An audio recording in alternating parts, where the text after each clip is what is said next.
black grand national. Fuck being rational. Give them what they ask for. It's not enough. Few solid niggas left, but it's not enough. Few bitches that are really stepped, but it's not enough. Say you bigger than myself, but it's not enough. I get on their ass. Yeah, somebody gotta do it. I made them niggas mad. Yeah, somebody gotta do it. I ain't chasing cheap ass. Yeah, watch a nigga do it. We survived outside, all from the music, nigga. What? They like, what he on? This the Alpha and Omega, bitch. Welcome home. This is not a song. This is a revelation. How to get a nigga gone. I need you a man, baby. I don't understand, baby. Pay a bill and make you feel protected like I can, baby. Teach you something if you need correction. That's the plan, baby. Don't put your life in these weird niggas' hands, baby. Whoa! It's not enough. Few solid niggas left, but it's not enough. Few bitches that are really stepped, but it's not enough. Say you bigger than myself, but it's not enough. I get on their ass. Yeah, somebody gotta do it. I made them niggas mad. Yeah, somebody gotta do it. I take the G pass. Yeah, watch a nigga do it. We survived outside, all from the music, nigga. What?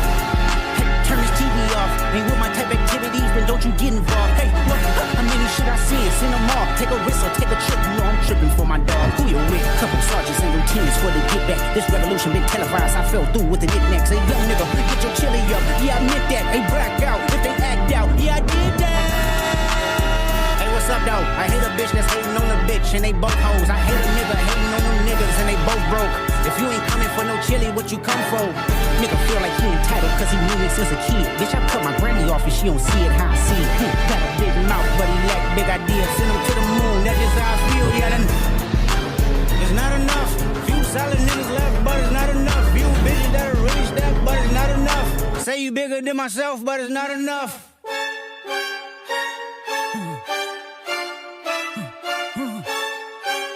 Hey. Hey. Nope. Niggas second bad, but somebody gotta do it. Got my foot up on the gas, but somebody gotta do it. Turn this TV off, turn this TV off. Turn this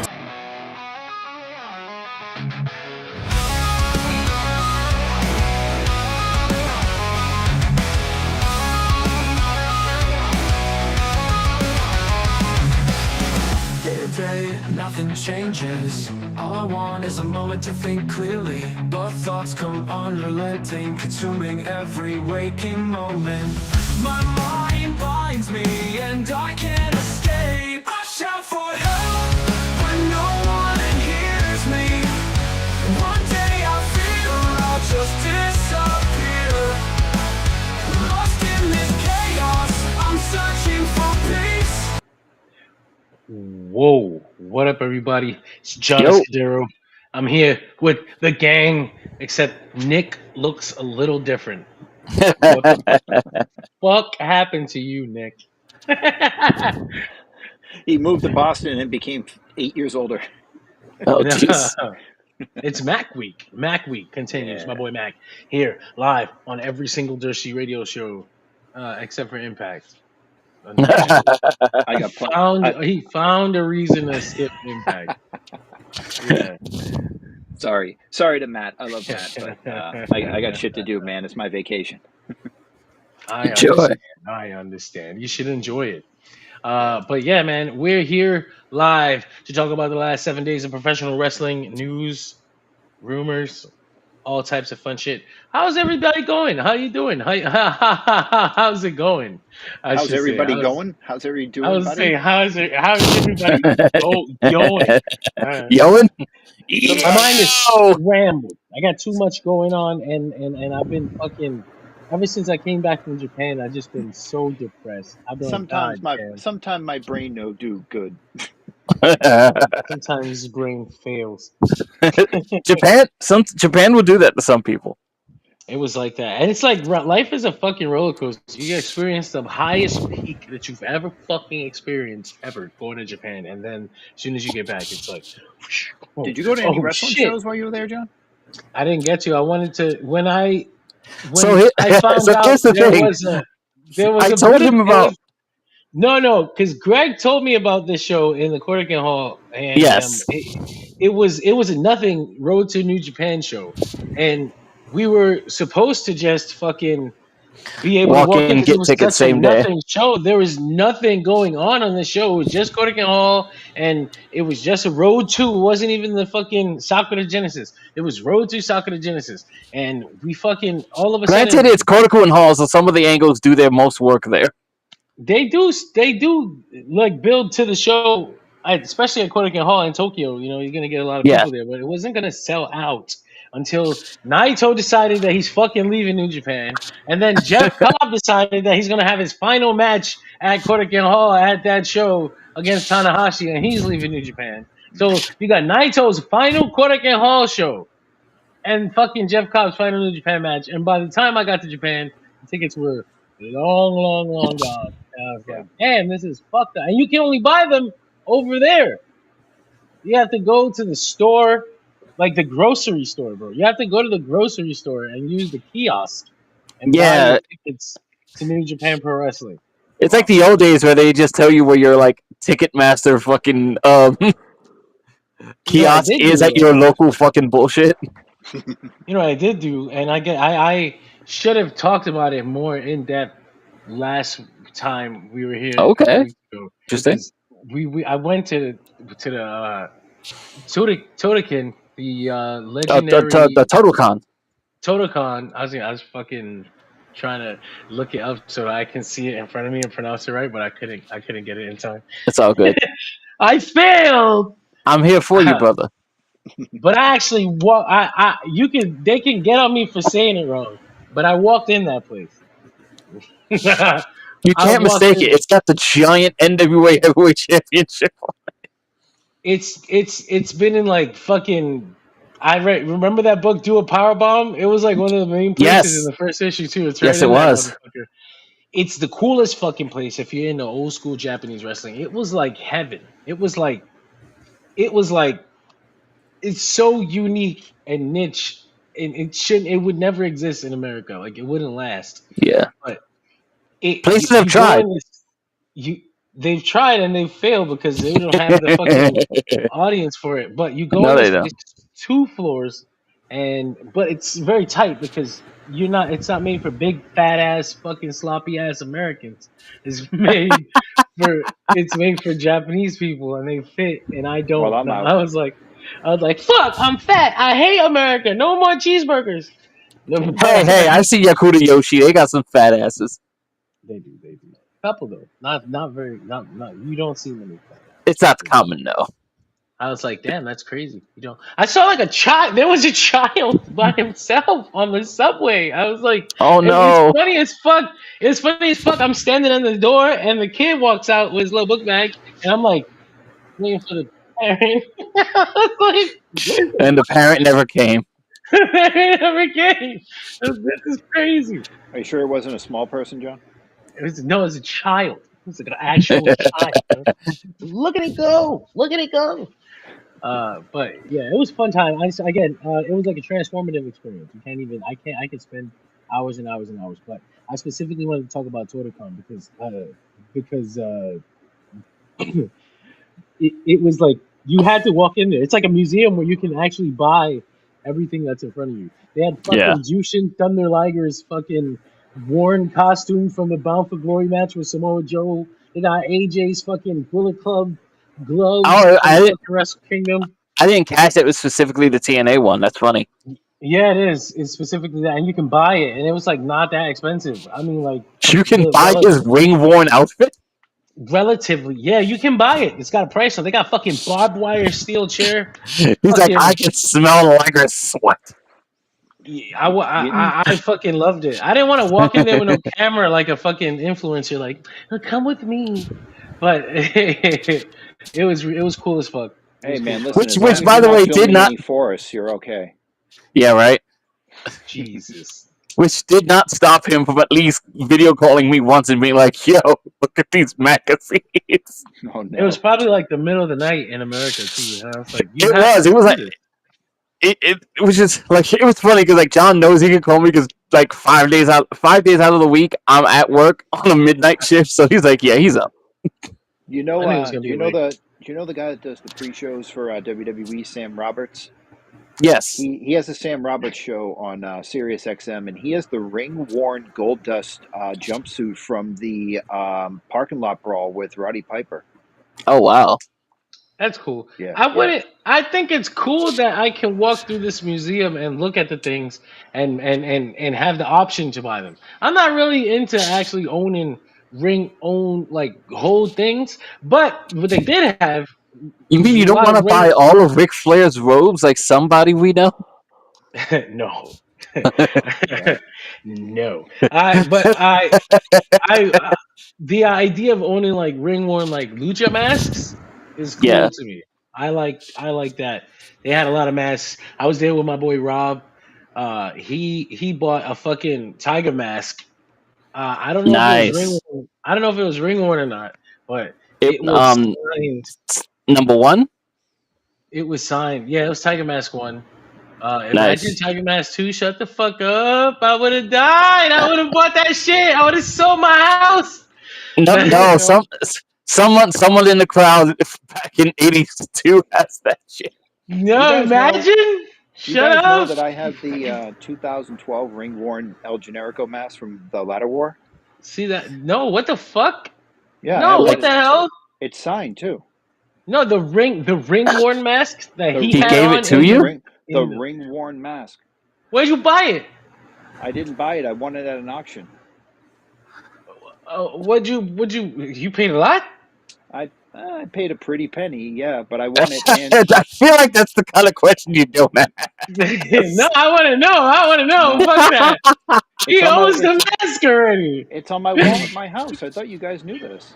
I didn't know it was that. I just thought it I was a did. I replica. didn't know He used to I sell. didn't know Sammy auctioned off his masks. No, I it would was think you. like a thing for like a charity for like Yeah, some sort of charity Oh, that he okay. did. Well, that makes sense. Yeah. that makes sense. Damn. I paid four figures for it, but I don't regret it. I'm not I, big I, into. I won't ask you the number, but I'll say this. I'll ask you this: did it cost more than that IWGP belt? Which one? The The IWGP heavyweight title I one. have? Yeah. Oh, Before. yes. Oh Damn. shit. That's wild. Okay. I But it I I but it don't. did not cost more than the custom-made real leather AEW title I have. Nice. I don't. Well, that's a custom. I can understand that. Yeah. I don't usually want like. I don't usually like to buy signed things unless I know that I'm never gonna meet the person ever. Like I know Really? yeah, like I don't know, like it's not a big deal. Like if I It's meet not them, personalized to me. It just says Ole El Generico.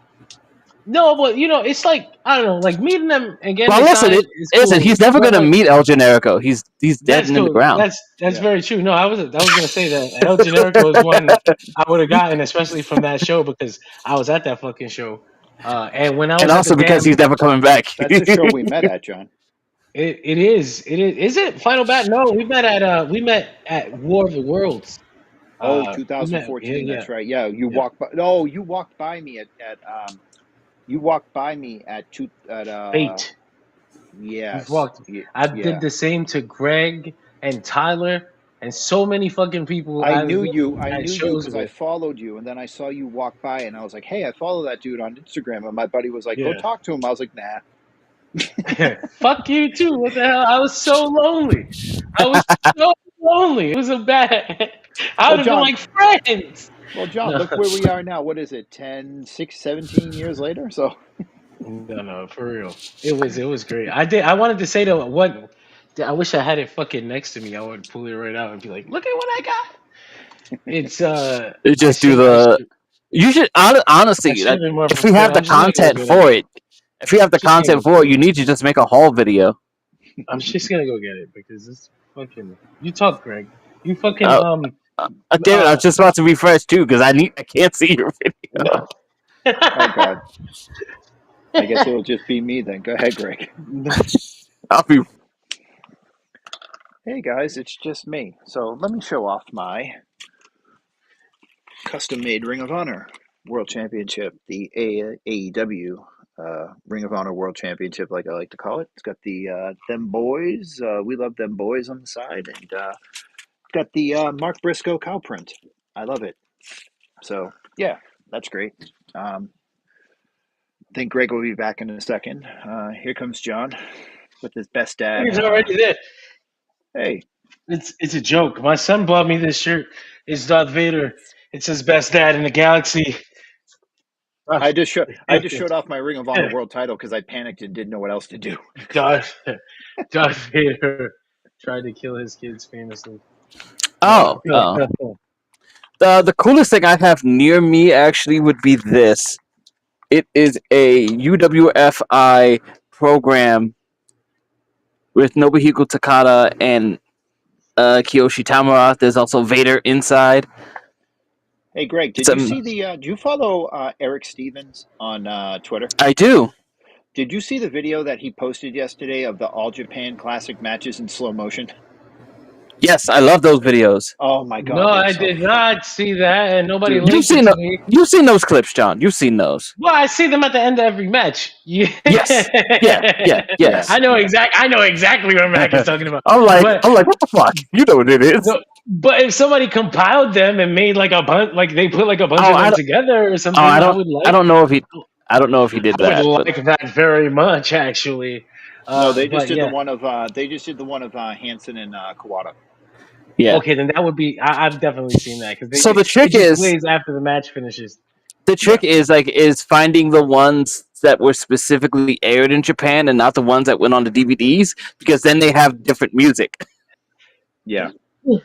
My favorite being when they do the Steve Williams and Kobashi match, and you have the Japanese cover of "We Like It Loud." I fucking wish. I wish I could find. Which I would do a rendition of, but it would probably sound very insulting. No, I wouldn't do it because John almost got copywritten the other day for singing music on the goddamn podcast. Fool. Funny as hell. It was funny. I sing good. It was one thing. When I was in Totocon, they have this section where they have like files and files and files of autographs, and I was like, well, that's interesting, and it's really funny because some of them you pull out and it's like it's by wrestler, so like it's like from A to Z Japanese wrestlers who wrestled in Japan, and they got like Shinsuke Nakamura and like that's cool. A whole bunch of people, Finn Balor, and they're honestly, because the yen is down, really really affordable. Like if you sold them in America, they would beat you over the head. And so I looked through it. It's funny. I put one out. It says, Stan Hansen. To Dave, congratulations on your marriage. So it's funny. It's funny as hell. Why would Meltzer sell that? Oh shit! For real though. So I look up on the wall, and they have some on the wall, like the ones that they want to see displayed. And I look up, and I see fucking this right here on the wall, and this right here is Mitsuharu Misawa and Kenta Kobashi. Oh my god, dude, that's so fucking awesome. The fucking 1995 Real World Tag League, and dude, so awesome. I shit myself because I was like, "What the fuck?" Like these are gods to me, and I'm never gonna meet them. And so, which final is that? This is I couldn't tell you off the top of my head. 95 would be 95. I know 95. I can look. Hold on. What is it? All Japan Tag League 95? Yeah, Real Tag League 1995. Because I keep thinking, is that Gordy and Williams? 95 wasn't it Holy Demon Army? It might have been. So 95 was Grand Final. Misawa and Kobashi defeat Kawada and Tue. Okay, yep. Holy Demon Army. Yep. Taue, yeah. 2404 when Kobashi pinned Taue. So this is what's incredible. Of course Taue goes down. This is what's incredible. So I look up, I see that, and I'm like, I take it down. I'm like, I have to have that. That's incredible. That's like godly. And then what do I see right under it? Fucking Taue and Kawada. I was like, this whole like that's the all four pillars of heaven. If it had like a small, if I can find Akiyama, I'll get him to put his little name on the corner. You're so full of shit. How dare you disrespect him that way? Hey, Greg. So also in that Real Japan Tag League '95, This is the finals. Johnny Smith and Rob Van Dam teamed up together. That team makes sense. The Patriot and Johnny Ace also competed together. Nice. Fucking Del And Wilkes. Abdullah the Butcher and Giant Kamala too. Okay, so damn, that's incredible though. Like I fucking like I said, I'm not big on autographs, but I thought first of all, it's beautiful calligraphy.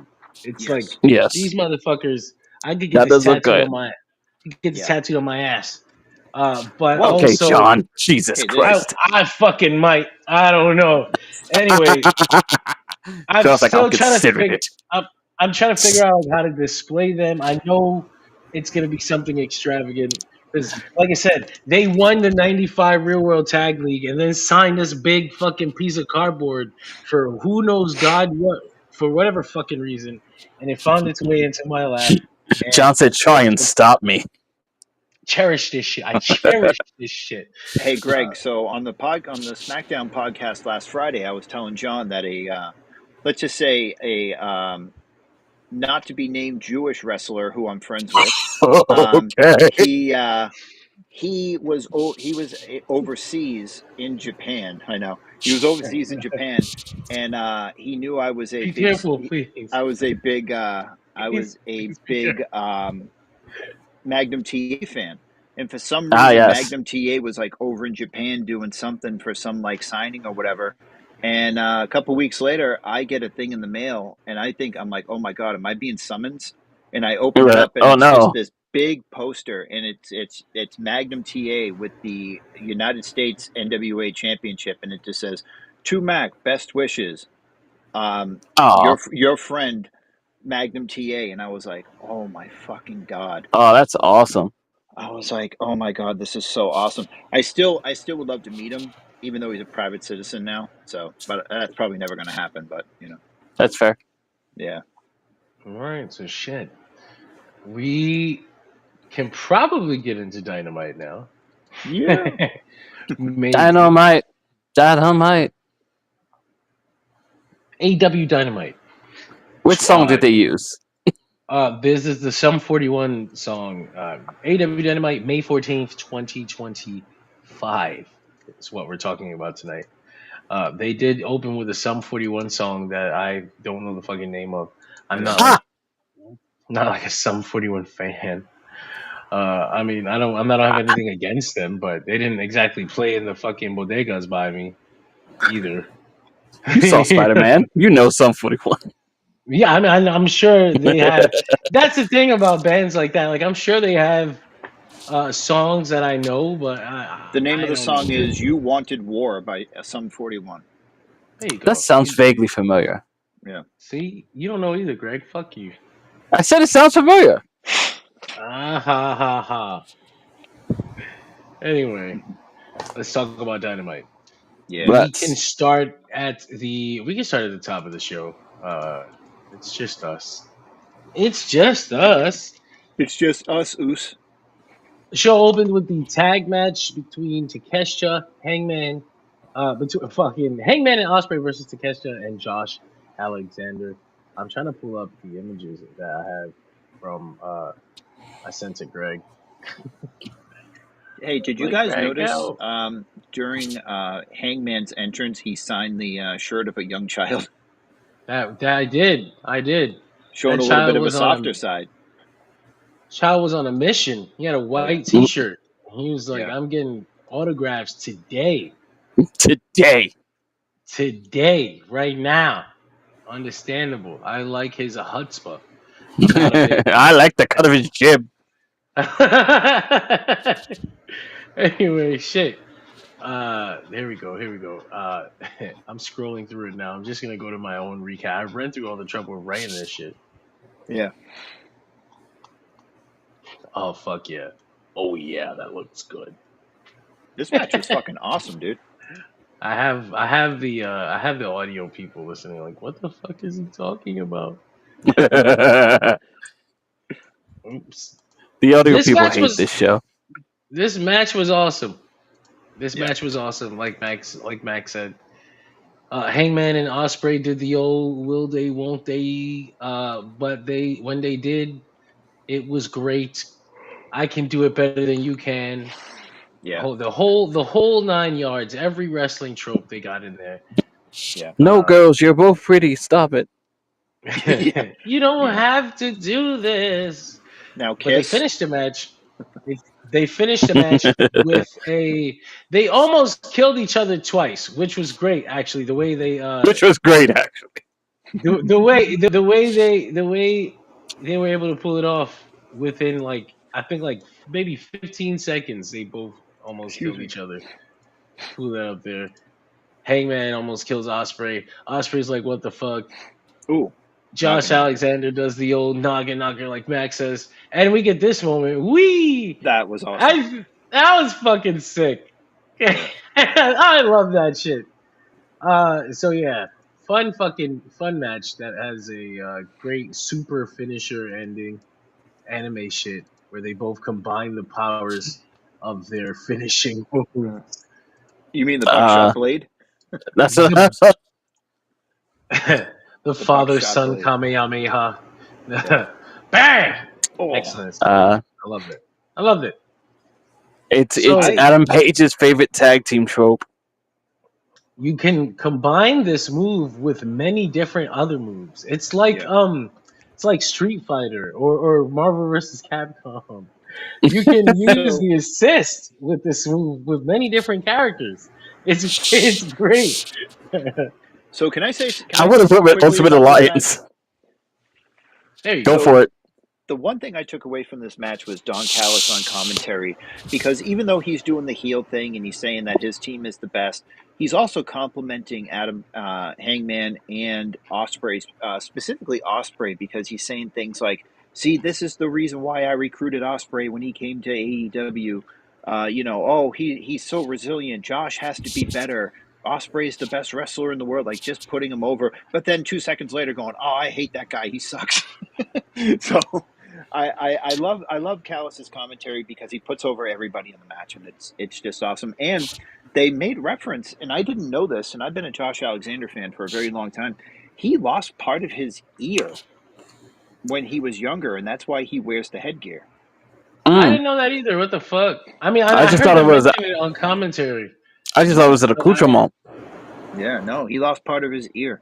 And I love seeing Josh Alexander in AEW because, even though he's there to take pins for the family, he's a more than serviceable wrestler.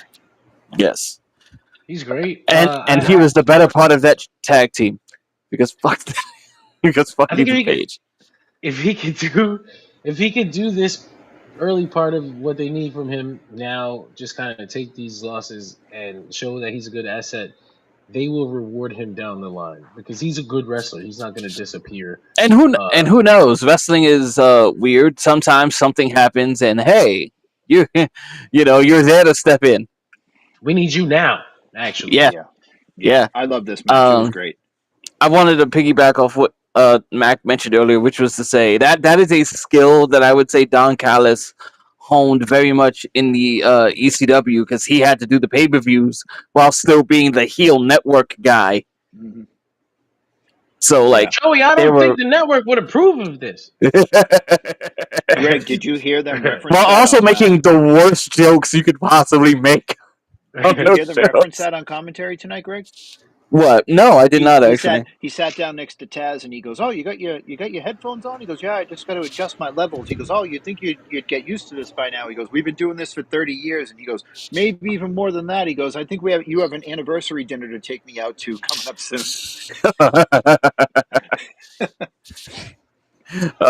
Yes. Yeah. Taz at the end of the ECW one was sort of kind of in league with Cyrus. So there's some connection there. Yeah. So we followed that up with Ricochet versus Zach Gowen. Still doing the Zach Gowen thing in 2025. My God. I like how you say he's doing the Zach Gowen thing. As if he could turn off the one leg gimmick. No, and the promotions are still doing the Zach Gowen thing. Damn it, Greg. Damn it. They're still hiring. Look at this motherfucker. Prosthetic leg, shirtless, bald. He's a fucking asshole. It's great. Again, like I said, he's falling right into it. It just fits him like a glove. He's just a Is complete this where dick. they show the bald thing like from really far away in the crowd? Yeah. Is They this? show it right now. Actually, Oh, Who's let me see. whose leg Ball. is that? It's Zach Gowen's That's leg. Zach Gowen's leg. He took it from him. Okay, I didn't He know took that. I it didn't from know him Zach God was on previously on the Collision. show. He took it away Yeah, from Okay, him so yeah. last week, and then he put it up against his leg and acted like he was walking on it as he was going up the they ramp. Okay, they were in Zach Gowen's area for Collision, and so he was in the gotcha. audience, and Ricochet took his leg, and then now Zach Gowen fought him this week, and it was pretty damn fun. Zach Gowen can still go. I was Yeah. like, I was like, damn, okay. He was doing his fucking thing. He was doing his thing. Look at him. Look at him. Oh, like my mom had never seen him. She was like, oh my gosh. I was like, I don't know, man. Make it him up, make it put him back on TV. I'm not sure. Like that was a really good performance from Zach Allen. Some guys with two legs could not land a splash like that and land on their feet. Never mind with one leg. Woof. I thought this was cool too. Ricochet is like scared because he didn't Yeah. he didn't know what the fuck to do with Zach going, kind of rolling around like Sonic. See, now I can't watch any of the clips without hearing the sound. He hit his old finisher, that one-legged moonsault, but he missed. And then Ricochet finishes him Spirit with this gun. spirit gun. Which, Yeah. as much as I love Yu Yu Hakusho, I'm not a fan of this as a finisher. It's like sliding clothesline. He kicked out of a lot of shit. He kicked out of a moonsault. He kicked out of a 450. So they were kind of playing the underdog thing here. I think it came off well. Normally, I would be cool with a sliding clothesline if it's done well, but like, and then he gave him the Randy Orton punt. of course. Like, I like the one that Julius Creed does. He got a really good near fall, Zach Gowen, when he hit Ricochet with the prosthetic leg. By the way, He did. My son called it a big boot, and I was like, "Damn, that you can't. I can't argue. I can't argue that logic." That's hit him with a big boot. He hit him with the big boot. He cracked him over the head with the prosthetic leg, and I was like, "Why is that illegal? That's his leg." Yeah. But yeah, he got. Oh my God, you're right. It is his leg. It shouldn't be illegal. It should not be It's illegal. It's kind of like the hair thing. Oh with Bianca Belair. Yeah. Yeah, exactly. Like, anyway, no, he did it behind the ref's back. It was great though, fun little match. Afterwards, Ricochet punt kicks Zach Gowen, and then starts to beat his ass until Mark Briscoe runs out for the save. They're gonna do Mark Briscoe versus Ricochet again. I liked it the first time. Why not? Did you see that? Did you hear them say that there was, that Zach was in ROH at one point, and Mark Briscoe became friends with him, so they have the ROH connection. I thought that was pretty good. I thought that was convenient. Yeah, but I like it. I like it. It makes sense, and you can't disprove it. I can't say it's not true. I don't fucking know any better. Yeah. But so MJF is doing an interview with Renee, and she kind of asks him, like, have you ever considered what the Hurt Business is going to do to you if they say no? Like if they say you can't join them? Yeah. And it's like he actually didn't until this moment, and then he's confronted by the Hurt Business, who are very happy to see him. Too happy. Too happy. And they'll see him. They tell him they'll see him later on tonight, and he has to be there. Zero-haired man defeats one-legged man. Nice. Incredible. That's good. That's fine. Oh my God, that's pretty good. Yeah. Good for you guys. Yeah. I don't want to give Fightful too much credit, but that was good. You got one.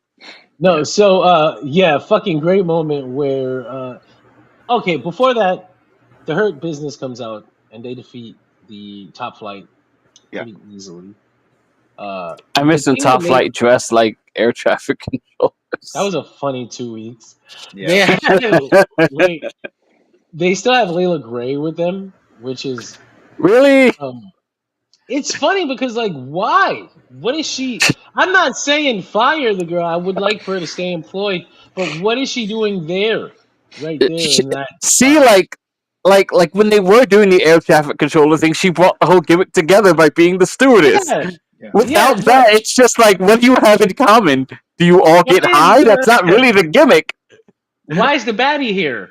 She's like they hang out. They hang out with baddies. What the fuck is the problem? Yeah. You know what? Jade left. I guess. No, no. So they do. They Where's do the have other baddie? She's the ROH In ROH? Yeah, okay. women's TV champion. Oh, that's right. She did win a belt. Good lord. That's a thing. That's a Hey, thing that who's no the one remembers. who's the Nobody. La Catalina? That gorgeous woman. Catalina Perez? Yeah, she fought her at the Boston tapings for the She's still title, wrestling? and La Catalina got a crazy reception when she came out. I didn't know she was still going. I don't think it's who you think it is.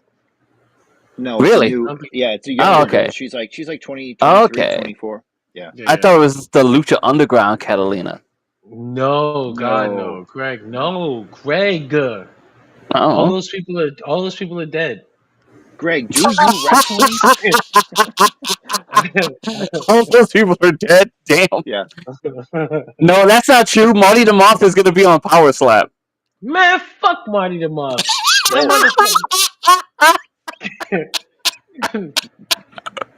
That motherfucker, he thinks he's funny as hell.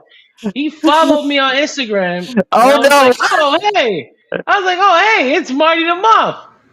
Hey, fucking, I followed him back, and I look, and he unfollows me. And I said, how old is this man? That's some teenage girl shit. Like, what the fuck? Maybe he did it by mistake. Fuck Marty the Moth. Do that shit by mistake. He's a fucking engagement freak. Fuck him. I hope he gets. Didn't the shit see that one slapped out of him. coming. He said he's gonna be on Power Slap. Let's talk about that shit. They got a Power Slap show coming for wrestlers. Yes. And because they couldn't do more stuff to themselves for money. Here's the thing that gets me. It's Dana White that's running this, right? Dana White. Yes. Dana White is running this, and I don't know. Is this separate from TKO? No. No, I think it's part of TKO. Right? So that means that when they came up with this idea for a fucking power slap wrestling thing, they said, I would like to do it with wrestlers, and somebody in WWE said, are you fucking crazy? I'm not doing that shit with my wrestlers. Like, that's the dumbest shit I ever could have heard you suggest. Why would I potentially concuss and injure multiple talents? 12 fucking wrestlers on my roster. I don't care if they're from NXT or whatever. Like, why would I ever do that? And then they said, so we will get independent wrestlers and washouts. Oh, fuck. And they are all desperate for money, and they have no fucking way to say no to something like this because it's a big paycheck. So are they going to get that? Probably a bigger paycheck than most indie bookings. That Ben Bishop guy. I hope they get him and smack the shit out of him. I'm pulling up a list. I'm gonna. Oh no! No, I don't think he's on it. Yeah. Because that guy, I think the guy that makes fun of independent wrestling and then wonder why he's not getting booked. the thigh slap guy, the TikTok guy. Fuck that guy too. Yeah. I just think this is the sad thing is he does get booked. He just doesn't get booked in any place like huge. But if you watch OVW. Any place that matters, because who the fuck is watching OVW, Greg? They had one Netflix show.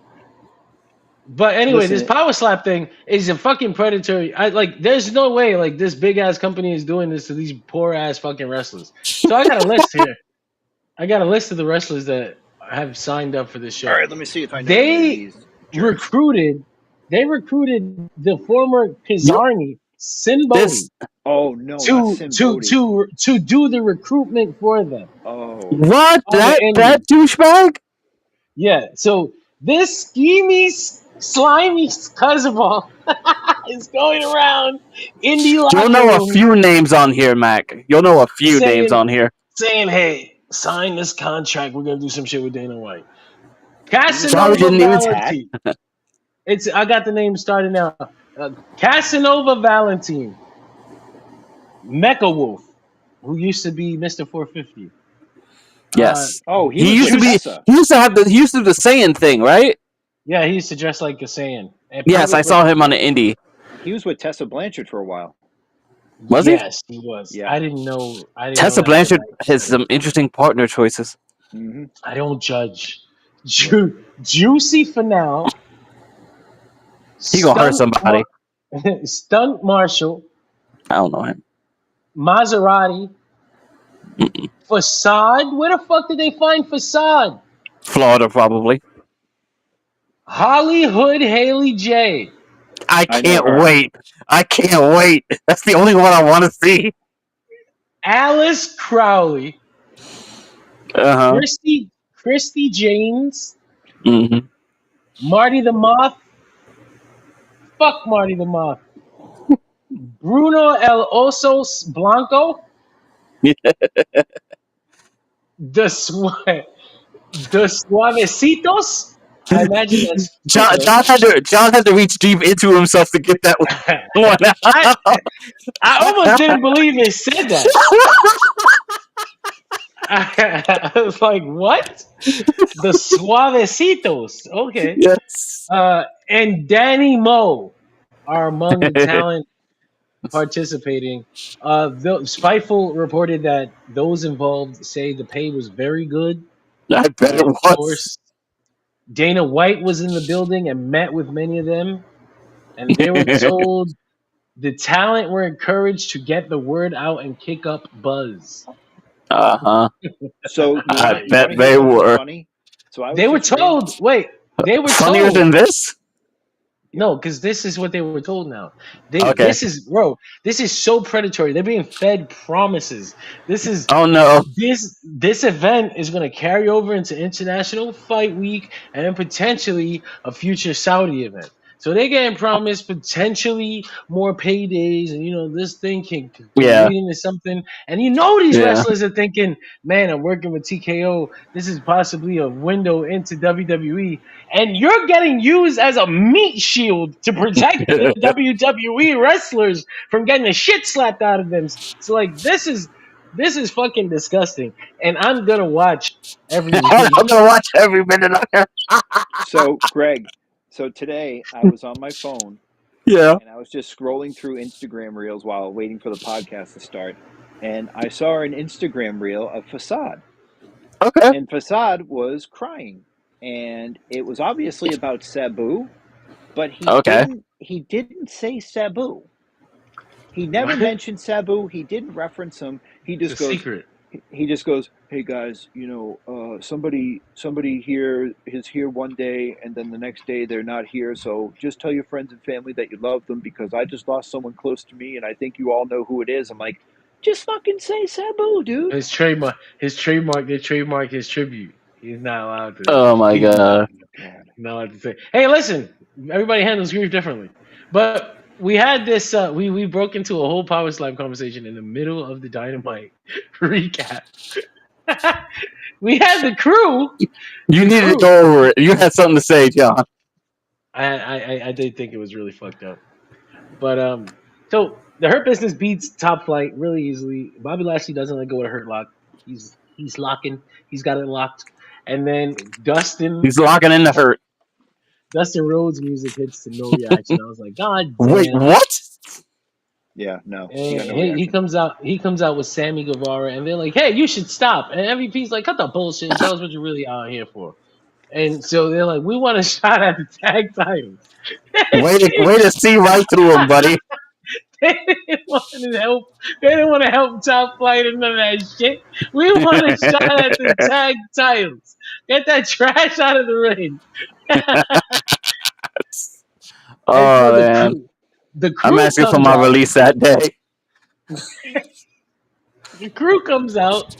Leo Rush and Action Andretti, and then Leo Rush coming out to be involved in a segment with Bobby Lashley immediately unlocks Lashley, Lashley, Lashley, and I just got a vision of Bobby Lashley's bent over and whatever he spreading his ass cheeks. What the fuck was he doing? What He was wanted that to ask pose? you a question. What was that pose? What was he fucking doing? He was That was just from bent over. WWE. He would just show his whole ass. Why was he doing that? What was he They had doing? him do that in WWE. That's a reference. Yes, but what was he? No. No, he He's didn't do it referencing. here. He didn't do it I'm on saying Dynamite. Okay. what were they saying? Like what was he? Oh, I don't know. What did that mean? What was Wasn't the that during- aesthetic meant He was doing the to Ace me? Ventura, John. Wasn't that with Is asshole meal? I guess, but he looked like he was gaping himself or something. I don't know. Yeah, well, Wasn't that with Leo Rush? It was. That's why I was like, I just remembered it, and I had a flash of anger. Does he over beat the shit out of Leo Rush? it. No, they said Aw. y'all should just fight amongst each other at Collision, and then the winner can face us at Double or Nothing. So get these people out of the way. We got business to attend to. They call for MJF. MJF is not coming out. He is horrified. He's scared. They don't know where to find him. He ain't with it.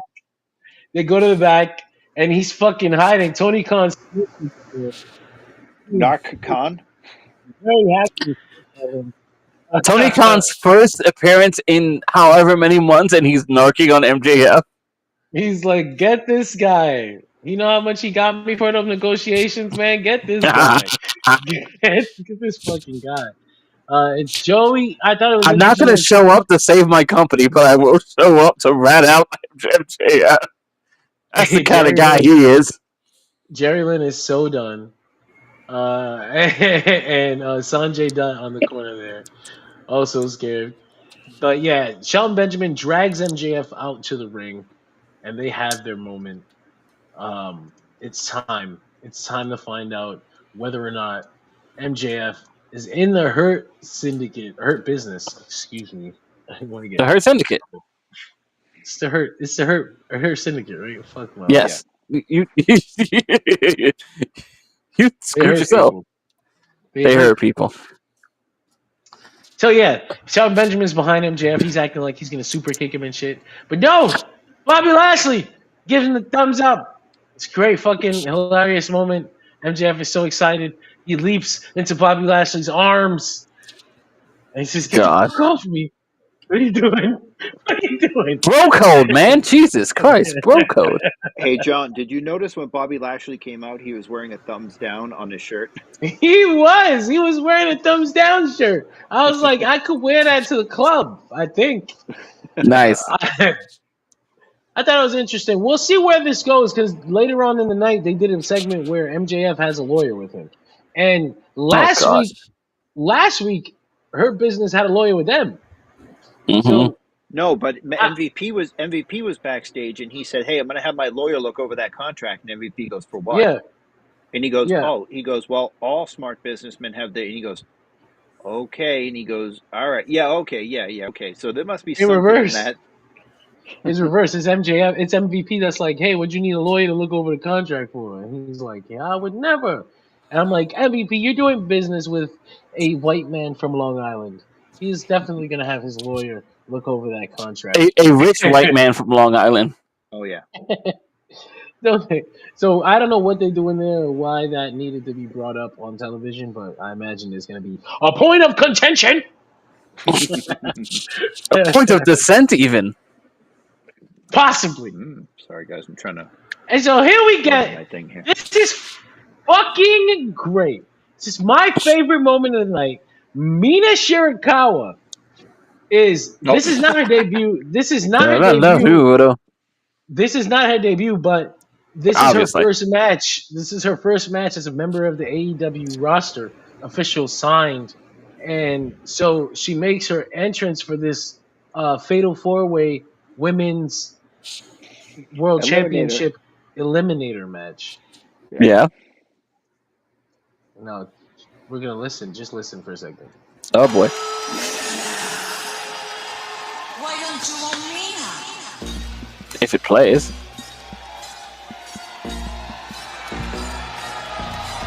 Can you hear that? No, it's not even. No, nothing's happening. Is it not playing? Because it's playing on my screen. It's playing on my end too. Okay, it's then. playing. It's playing, Greg. How are you missing out? Damn it, you're the one who needs to hear this. Mina Shirakawa got Def Rebelled on AEW Dynamite. Def Rebel doesn't even work here. She comes out. No more Dantaku, Pluto. She comes out to this. It's like fucking. If you ever saw SpongeBob, it's the same shit Mr. Krabs was listening to on the radio. Oh my gosh. It was bad. Greg, you didn't get to hear it. But you gotta go out of your way to hear this because it's also the last time you're ever gonna hear it on AEW programming. As when Mina wins the match, and she defeats Toni Storm, Azumi, and Sky Blue. She pins Toni Storm. We brought Azumi over to wrestle Mina Shirakawa's AEW match. No, we brought Azumi over to build to a Forbidden Door match with Mercedes Moné. You gotta let me get to it. But Mina Shirakawa pins Toni Storm, and then now I know you can't hear it, Greg, but if you listeners at home at Mac, you'll hear the difference. As we got Mina's original theme song back. And hey, Greg. I thought to myself, because when I first heard it, I was like, I'm a fan, and I love that song. First of all, I love it. I love her theme, and I love the original song, and I love that her theme is a ripoff of that song. And when she came out with this really bad club song, I was like, ugh. But I never got to look online for the reaction. I just knew in my heart. Ugh. So when they fucking she pins Toni Storm and her old theme plays, and I laughed to myself. I was like, that's got to be a mistake. But can you imagine if they realized it was just as bad as I thought? And so when I fucking get online, just mid-match is like, play the old one. There's a whole fucking slew of like, ew, what is this fucking theme? Get back. And Tony Khan tweets, and people tweeted to him like, Tony Boss, change his fucking theme back so we can vibe. What the fuck is going on? And he wrote back, I already did. And I was like, he did it. Greg, he fucking... There's no way. Goes, hey, was Tony scrolling Twitter and heard the backlash, and he just goes, yeah. He replied, yeah. I imagine that when because I felt it in my heart, bro. When Mina came out to that fucking shit and she's dancing the way she dances, but it's like they made this song so that she can do her weird dance, not realizing that her weird dance is supposed to go on top of the song. It's to a particular beat. It was rough, and I know Tony Khan felt that shit. And so when he looked online and he saw everybody feel exactly the same way, he was like, "Play the old shit now."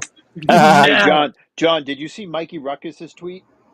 No, he responded. Did he say sorry? No, he tweeted out right after the song. I mean, I said, did he say sorry?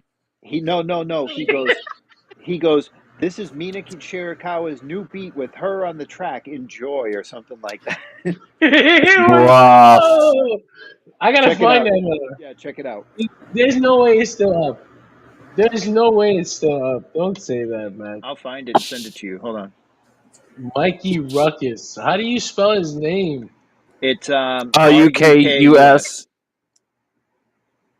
Tony said.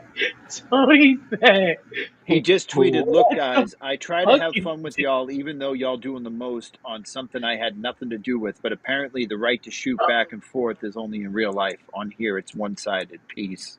Oh, no, he got mad. Oh, Mikey.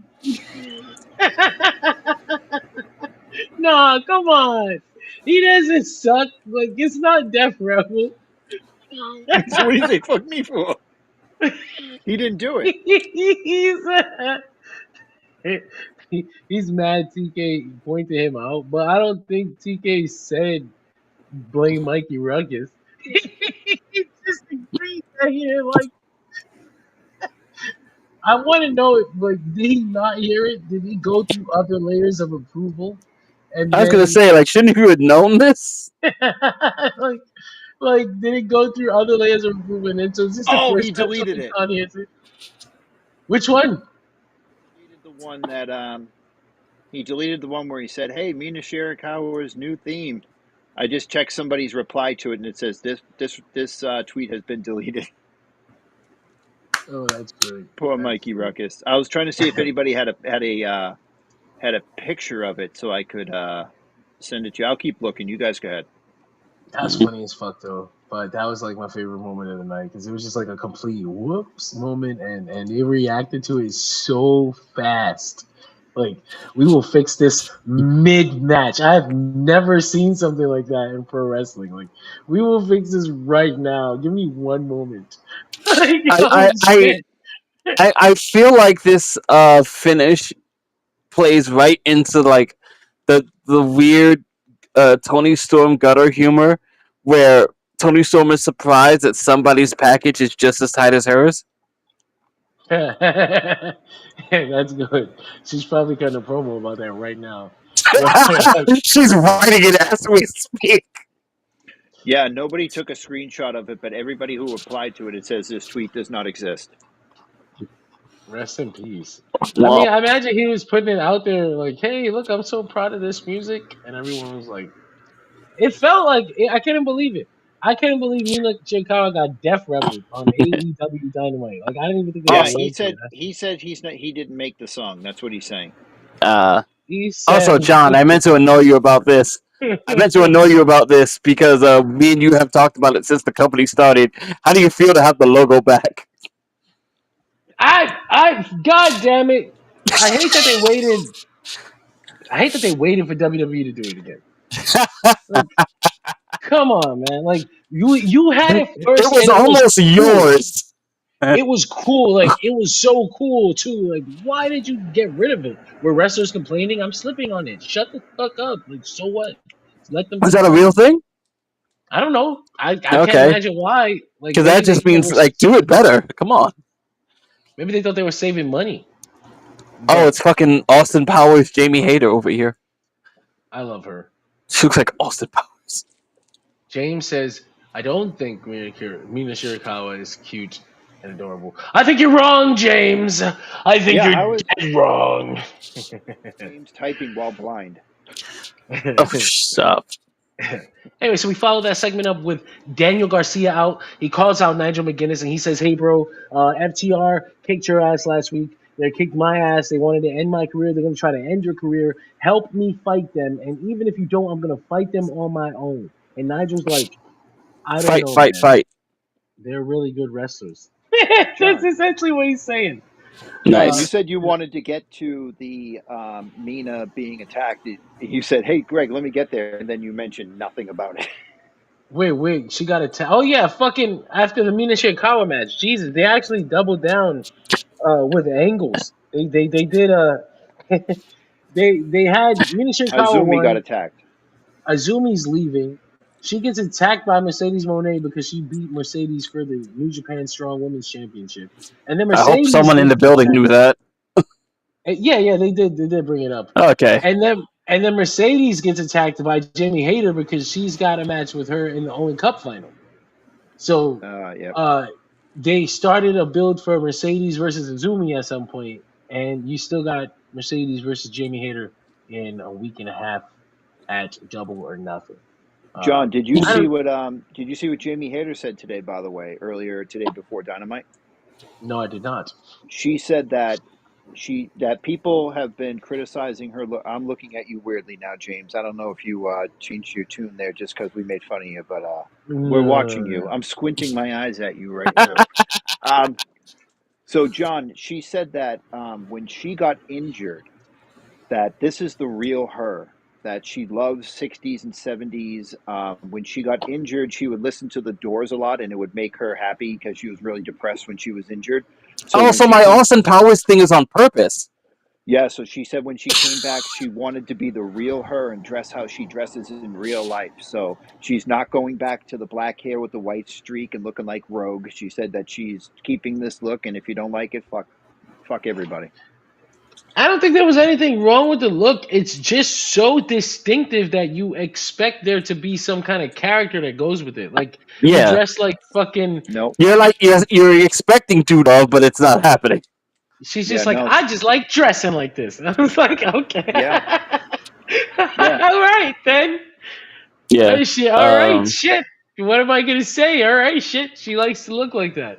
I don't know. Not ironically, but interestingly enough, I saw the same attitude from Nixon Newell, who said she was trying to get her gimmick changed for like the last 2 years in WWE, and they wouldn't let her do it. So now she's doing like the punk rock thing.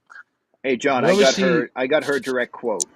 She said, "To everybody who's been commenting about my appearance, I know it's jarring at first because I look so different, but this is me. This is the real me. I'm bringing myself more into my wrestling. My favorite band is The Doors. When I was hurt, I was sad, lonely, and depressed, and listening to their music would cheer me up and get me pumped. I'm really into the 60s and 70s psychedelic rock. I love Kate Bush, and the music makes me feel good. This is like a new album in my career. I I like love the running whole up that hill. he goes, I like the whole counterculture movement, and I draw a lot of inspiration from what I love. We'll see if it's everybody's cup of tea or not."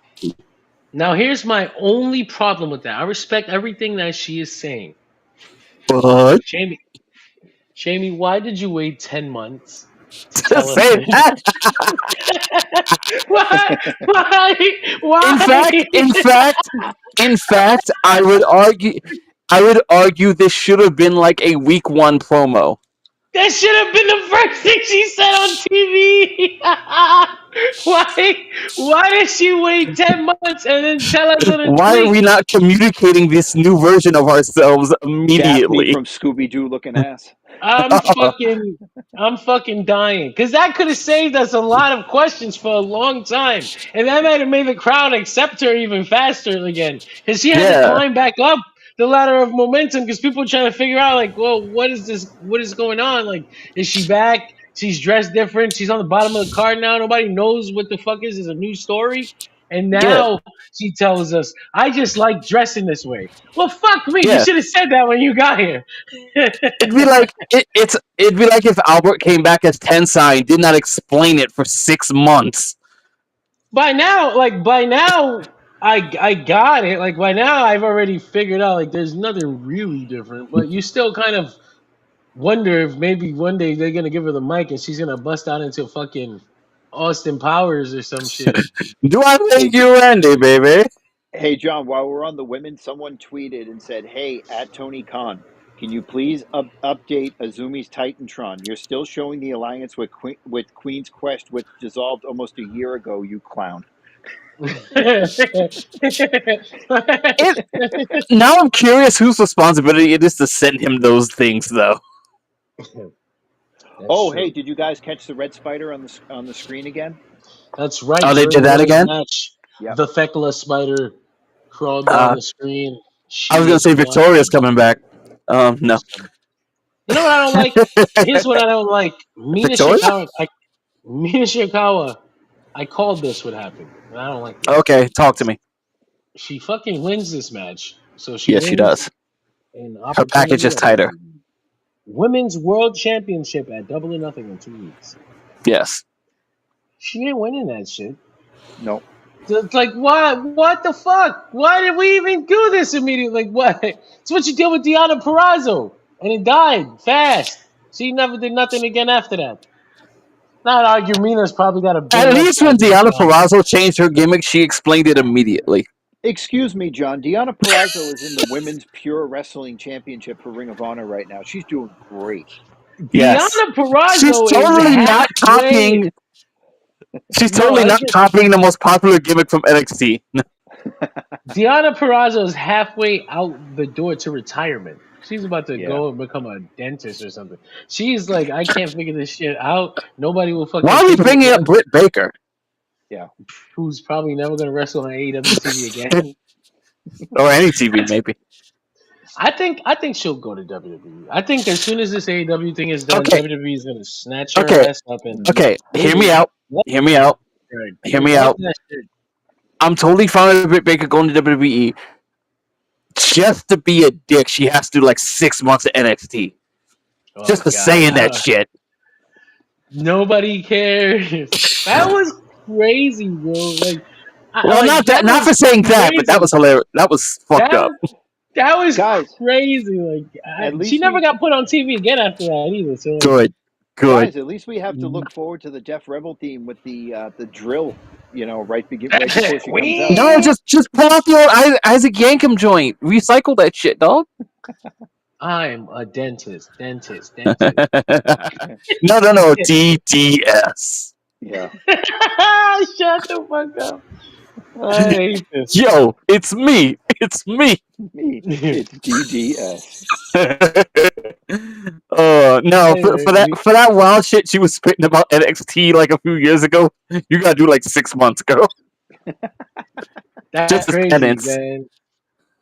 I think Britt Baker would do really well in WWE.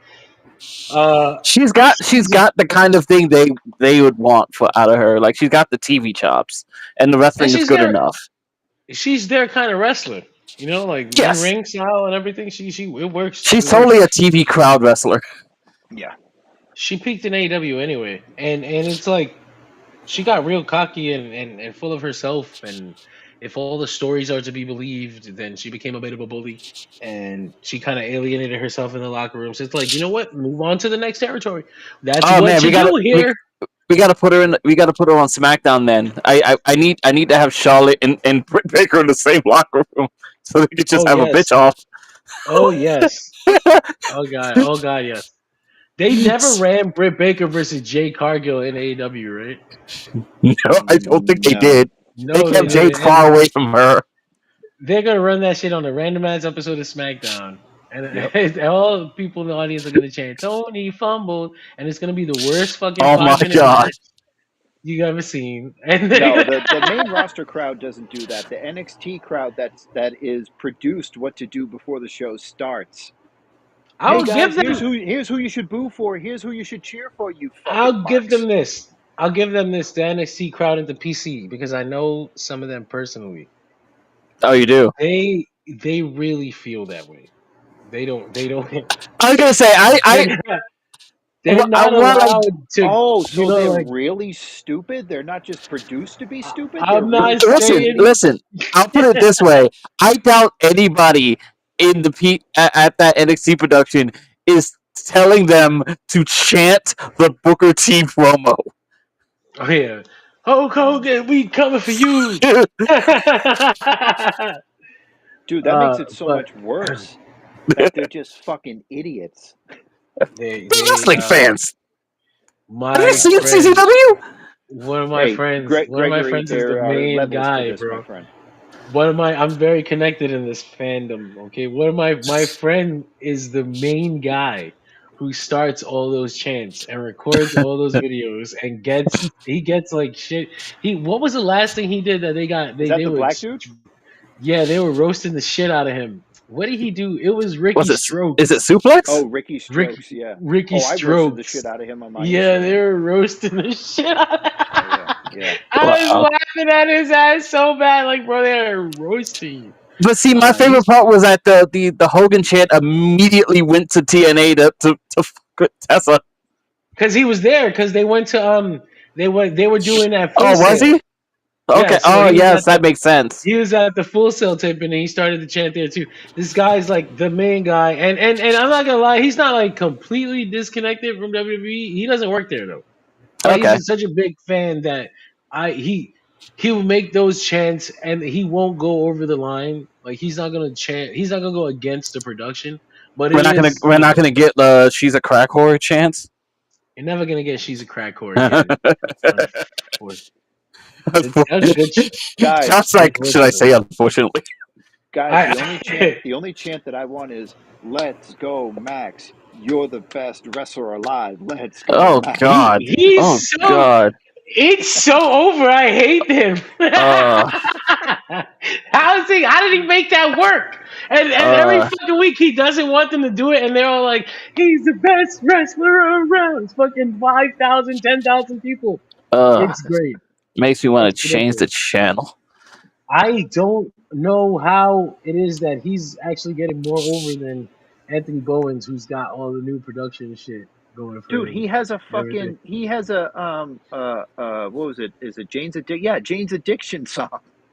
Yeah, like a full-on license theme and everything, and Max Caster's being a dick. And he's Jane's just, Addiction's not even over with themselves. I know. damn, that's right. they That hate song's each other. okay though. Underground, that's a good song. So Oh my god. Nigel trying to get back in the ring, or being against it at first I'm still seeing until Mina Shirakawa's entrance. wow, that really fucking sucks. Matt, you see what's going on here, right? I see Nigel. I see Strokely. Okay, Stokely? Strokely. That's what Nigel That's called him. great. I actually missed that entirely. I missed most of it. You know what happened? I had my head down with something Oh else. my god. And fucking Stokely says, you're not gonna beat FTR. You couldn't even beat hepatitis. And I pulled up my head. I was like, oh shit, Damn. damn.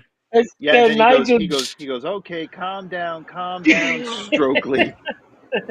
Nigel drops the mic, and he looks like he's gonna fuck Stokely up. And then FTR comes out, and they beat on Daniel Garcia and Nigel McGuinness until Daddy Magic makes his way out with a crowbar, doing his very best Joker impression. Can I say I really want this trio to work? Because I really like FTR and I really like Stokely. So, Greg, the whole crux of the thing was that Nigel apologized to Daniel Garcia for getting in the ring last week when he said that he wouldn't, and Danny goes, "You don't owe me an explanation." He goes, "You did what you were supposed to do." He goes, "You're a wrestler," and he goes, "A wrestler put his hands on you, so you got in the ring." And he goes, "And I want you to team up with me to take on FTR." And he's like, "Look, I'm not going to do that." He goes, "I had a couple of matches, they were great." He goes, "But I'm not going to do that anymore because we'll lose." I will say this. Somebody needs to apologize to Daniel Garcia, but it ain't Nigel McGuinness. No, it's Mr. Tony Khan. Tony Khan. So Greg, this gets even better. So FTR attacks him. Guess who comes out to save Danny Garcia and Nigel McGuinness? Not Daddy Magic? Yeah, it's Daddy Magic. Okay. And the With a crowd actually crowbar! started chanting Daddy Magic. With a crowbar? Crowbar! Yeah, with a crowbar, yeah. Doing the Macho Man gimmick, like, come on. I imagine they're gonna kill him, like bad, and then. But he just had a family.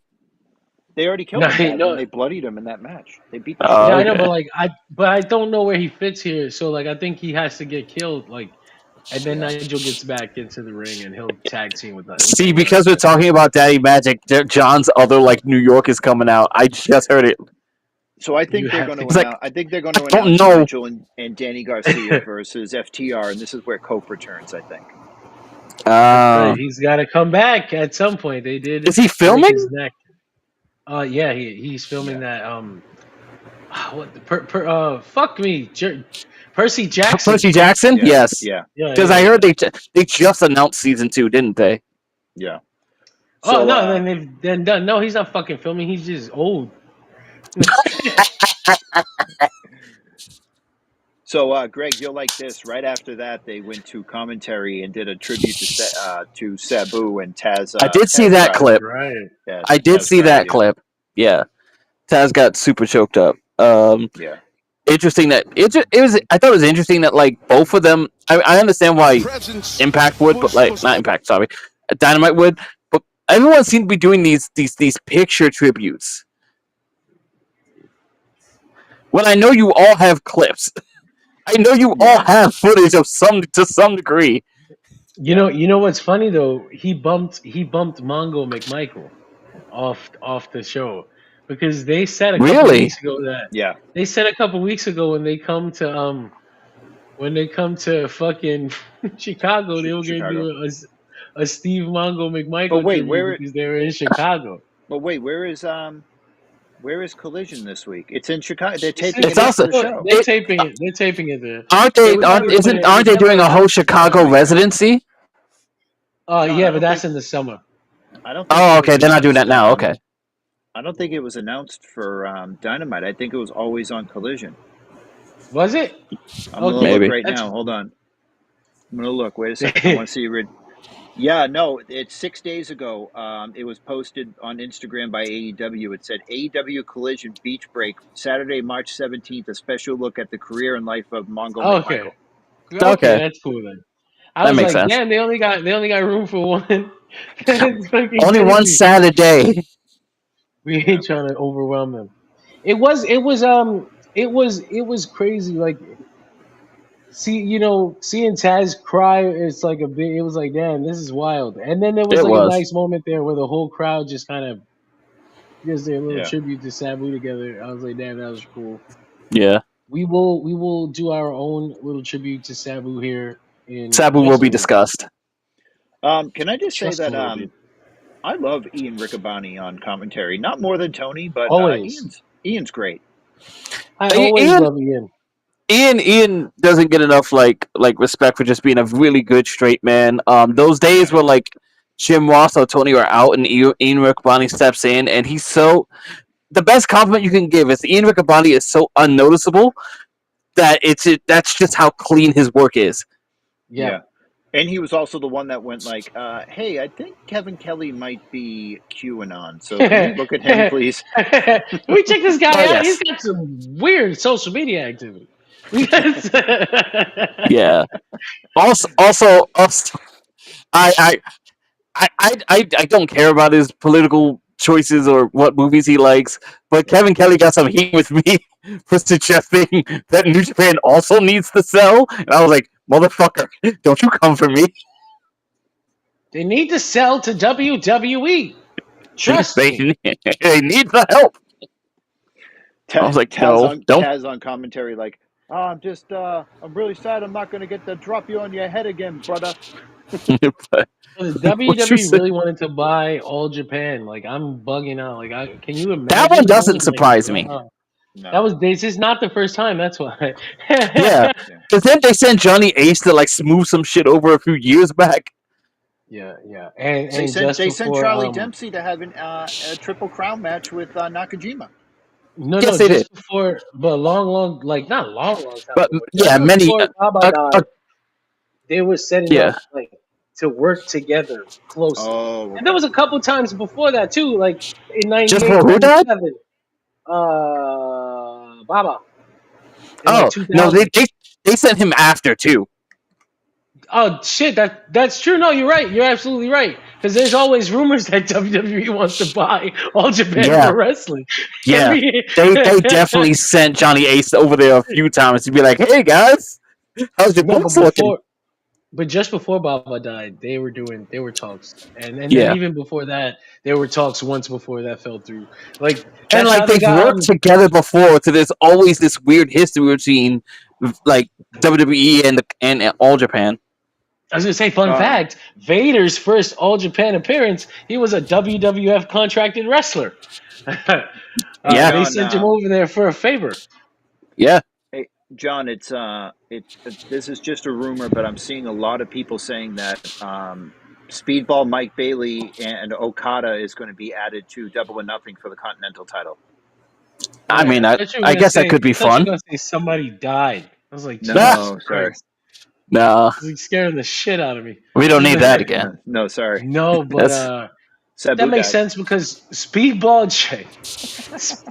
chased Okada up the ramp and they Yeah, missed it they missed it. entirely. oh The no. whole thing. John, did you see when fucking Willow went to go throw Marina into the cage? She accidentally took a bump from Hobbs, and she went flying backwards. Oh my I god. noticed a couple times where I was like, "Can we check on Willow? Please check on Willow." But no, when we talk about this main event match, it was a cage match for the World Championship. John Moxley, Samoa Joe. It was honestly, it was not all that until the No? post. Damn. No, it was fine, but That's you know what it disappointing. was? No, you know what it was. I watched it on Max, and maybe if you watched it on Fight TV, you had a better experience because I watched it on Max. They went to commercial like 5 minutes in. They did like 5 minutes of commercial, and then when they came back, we were in the last stretch of the match. John Moxley was busted Really? open already. He was fucking bleeding. There were multiple wrestlers outside who were not there before the commercial Oh my break. god, I you're was like, kidding me.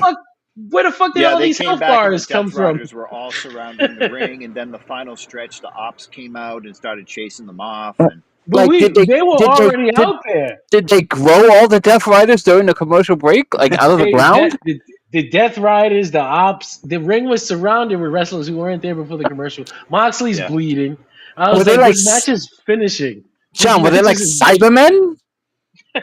no. So and pretty Greg, much. so the Ops ran off the Death Riders, and then somebody jumped the guardrail with a hood on, and slid the briefcase into the ring, and Moxley whacked Joe in the head with the briefcase, and then the guy took off the mask, and it ended up being But he didn't even get to mask properly. You yeah, no. fucking guy. He comes out and I'm like, that's Gabe Kidd. What the fuck? What's Gabe Kidd Oh doing wow! there? So let me He's ask you a just- question, John. How does this make sense when Gabe Kidd has been going around saying "fuck AEW, New Japan is the well, best," and no, now he's even you know worse than that. There's a direct. When he comes out, right? My first thought is literally last week on Friday, the Young Bucks and the Good Brothers they offered a too sweet and to they the walked War away. Dogs, and they all walked away. So how the fuck are y'all? Why y'all working together now on Dynamite? Like just a Oh, the couple War days Dog's later. still a thing? Yeah, Yeah, yeah. yeah. They won a match with House of Torture, 10-man tag match, elimination style, and they ended They up kicked House kicking of House Torture of out of the Bullet Torture out Club. of Bullet Club. Also, so wait, House of Torture, who I swear to God were never in, have been out of Bullet Club for months, are now finally out. No, so what Yeah, happened officially. was what happened was a couple of months ago, Evil and Dave Finley were tagging in a match, and Evil turned on him and said, "You guys are out of the Bullet Club. Right, Stop that doing." I did Yeah, see. yeah. And But then like for like Gabe a Kidd year and a half, it felt like House of Torture had been operating independent of Bullet Club. So like it's weird that yeah, they're I don't still know. in it. Yeah, then they did a big 10-man tag match where everybody bled, and Evil ended up taking the pin. Dave Finley ended up pinning him, and Dave now they're out. Finley. Dave Dave Finley. So, but Finley. yeah, That's Gabe what Kidd watching comes. Dave Finley feels like. Gabe Kidd comes out. He helps the Death Riders. He helps John Moxley retain the World Championship. And then we're like, what the fuck? They're working together. And Gabe Kidd is definitely happy to be working with Moxley. Like, they're definitely working together. It wasn't like, oh, he just helped him and he's got other business. You know, sometimes that happens. But no, they're like absolutely working together. Then the Young Bucks come out. They've got the fucking remote for the cage. These guys are all in cahoots. This fucking super heel, whatever group is here now. The Young The one Bucks, that the guys that they ran away from. Yeah. they're so scared of them that they're trying to get on their good side now. I don't think that's going to work out very well for them. We will see, but they have I'm their afraid it's not working out very well for the program. it isn't going to work out for them. You I know what's like this crazy in that actually. cage This was match the is that best. This rope was breaks. that Did was it? actually fucking. They had a rope break in there, and the whole crowd just rejected it. Shat all over it. Booed the ref. Ref, you suck. Ref, you suck. Because it's like there's no disqualifications in here. Why is there a rope break? Yeah. Uh, that that's one of those weird things. Like, was it a but then submission what? hold rope break or like a Yeah, pinfall? no, it Yeah, was a it was a crossface, and submission Moxley was hold, about to tap out, and he reached out, run last time, and he grabbed the rope, and the referee Okay. goes and the ref break, and the whole breaks it crowd up. was like, "What? What?" Because like if it's a pinfall rope break, then you can say like, okay, well they reached out of bounds, right? They're out of bounds, and that's why Yeah. the pinfall was broken up. And while But technically like, you could say that for the submission, there's no point to count him out. yeah, or separate it, or try to make Yes, him right. break it There's no up. point to make them break the hold. You just can't win now. Yeah, Yeah. so that was like it wasn't a good match. I wouldn't suggest this. I wouldn't be like, go watch That's this. It a wasn't shame. bad. It wasn't bad. It's fucking John Moxley and Samoa Joe, right? But again, you grade these matches on a different level than like you know what I'm saying. If this was on Yeah. Raw, we would be like, that was pretty good. Yeah. Sorry, that's But just the way it is. so I yeah, don't they know lost about it. that, but Yeah. It's just So the way Greg, it is. It's just the way it is. You don't watch WWE thinking John Moxley and Samoa Joe are about to have this fucking cage match, like a cage match. You watch it thinking, oh, they're gonna have a WWE cage match. it'll do what it does. So They Greg, do what they do. let me break down the ending for you, okay? So Kenny Omega, so they're about to beat the shit out of Samoa Joe. Kenny Omega comes out, And and whines that he can't do BTE. no, yeah, he comes out and he gets beat down. Okada comes out and hits him right in the diverticulitis, throws him in the ring. Fuck. They lower the cage. So now they got Joe and Kenny Omega and Uh-huh. 5 guys in the cage, right? So then Swerve music An hits. actual plate of 5 guys. Yeah. So In the Swerve's cage. music hits. He climbs the fucking cage. They all That's group great. together. He hits a Swerve stomp, but it's still 5-on-3, and they all and Matt Jackson goes, "Oh, put the cage back up, put the cage back up," and they all run from Swerve. I'm like, "No, there's 5 of you and 1 of him." No, Swerve is the fucking super babyface. He has the And also, power of and at Joe least 3 and mid Joe has carders. the strength of 2 men. So you got Joe. So you got Joe as 2 men, Swerve who's 3 mid carders, and then you got 3 action wrestlers there. So But it's they were all 9 on down. 5. It's They were 9 all on down. 5. They're outnumbered. They were all down, John. You see, the numbers don't lie, and they spell disaster for you. He But they actually all he jumps into No, I get what you he mean. It does. does. It looks pretty bad. They should be scared of Swerve. I actually have no problem with that because Swerve is supposed to be like if John Cena came out, he's John Cena. He's fucking Superman is here. So you should be like, get the fuck out of here. This guy is fucking flipping out, and I'm scared of him. And we're heels. We're all fucking heels anyway. We didn't plan to actually have a fight. We wanted to just have the advantage. This guy is here evening shit out, and we didn't ask for this. Get this so cage that up. He ruined our plan. so then Swerve gets on the mic and he says, "I want to create a little anarchy." So double or nothing, anarchy in the arena. So I'm going to assume it's Moxley, Claudio, Gabe Kidd, Young Bucks, and Marina Mhm. versus Omega, Swerve, Willow, and who else? We're missing. They still need members, but it would be Swerve, Willow, Kenny, Hobbs, Yeah, Joe, and they killed Shibata, but he might come they back. killed Hook. And Hook, I don't think is going to be in this match because the last thing he had was a concussion. I don't think we're going to put him right back. I don't think Yeah. the first match we put him back in is Anarchy Speedball. in the Arena. Speedball's got Okada. Speedball would be wrestling Okada separately because Okada's probably not going to be in this. Like there was a reason why I think they ran him off before they even started the Anarchy in the Arena brawl. Yeah, and then Mike. So Greg, so Mike Speedball Bailey starts doing the machine gun kicks. we Sure. never saw him. And he's doing them up the ramp to Okada, like just continuously all the way to the back. And they catch it like at the last second of them going around the corner to the crowd. But according to crowd reports, he was doing the machine gun kicks from the beginning of the ramp all the way to the top of the ramp with Okada So backing up and just taking them. the only opinion I have on that is that like it's not the worst idea visually. It is poorly timed because you don't do that gimmick right after the Ninja Mac clip. Yeah. Oh yeah. That's why they didn't show it. They were like, no. Like everything, like that Ninja Mac clip is infinitely cooler than anything you'll do up the ramp. So like, You know what poor kills me timing. about that fucking Ninja Mac clip? I didn't share it because New Japan is all fucked up. And then there's the one clip that goes like stupid mega viral. Like, I'm so yeah, sorry. fuck that company because all they do is get mad at you when you share videos. Well, it's not. To be specifically clear, as far as I understand, it's not New Japan. It's TVHI. No, it's actually not even them. It's just entirely the whole Japanese copyright law. But I'm sure they're very happy and they smile when they take these things down.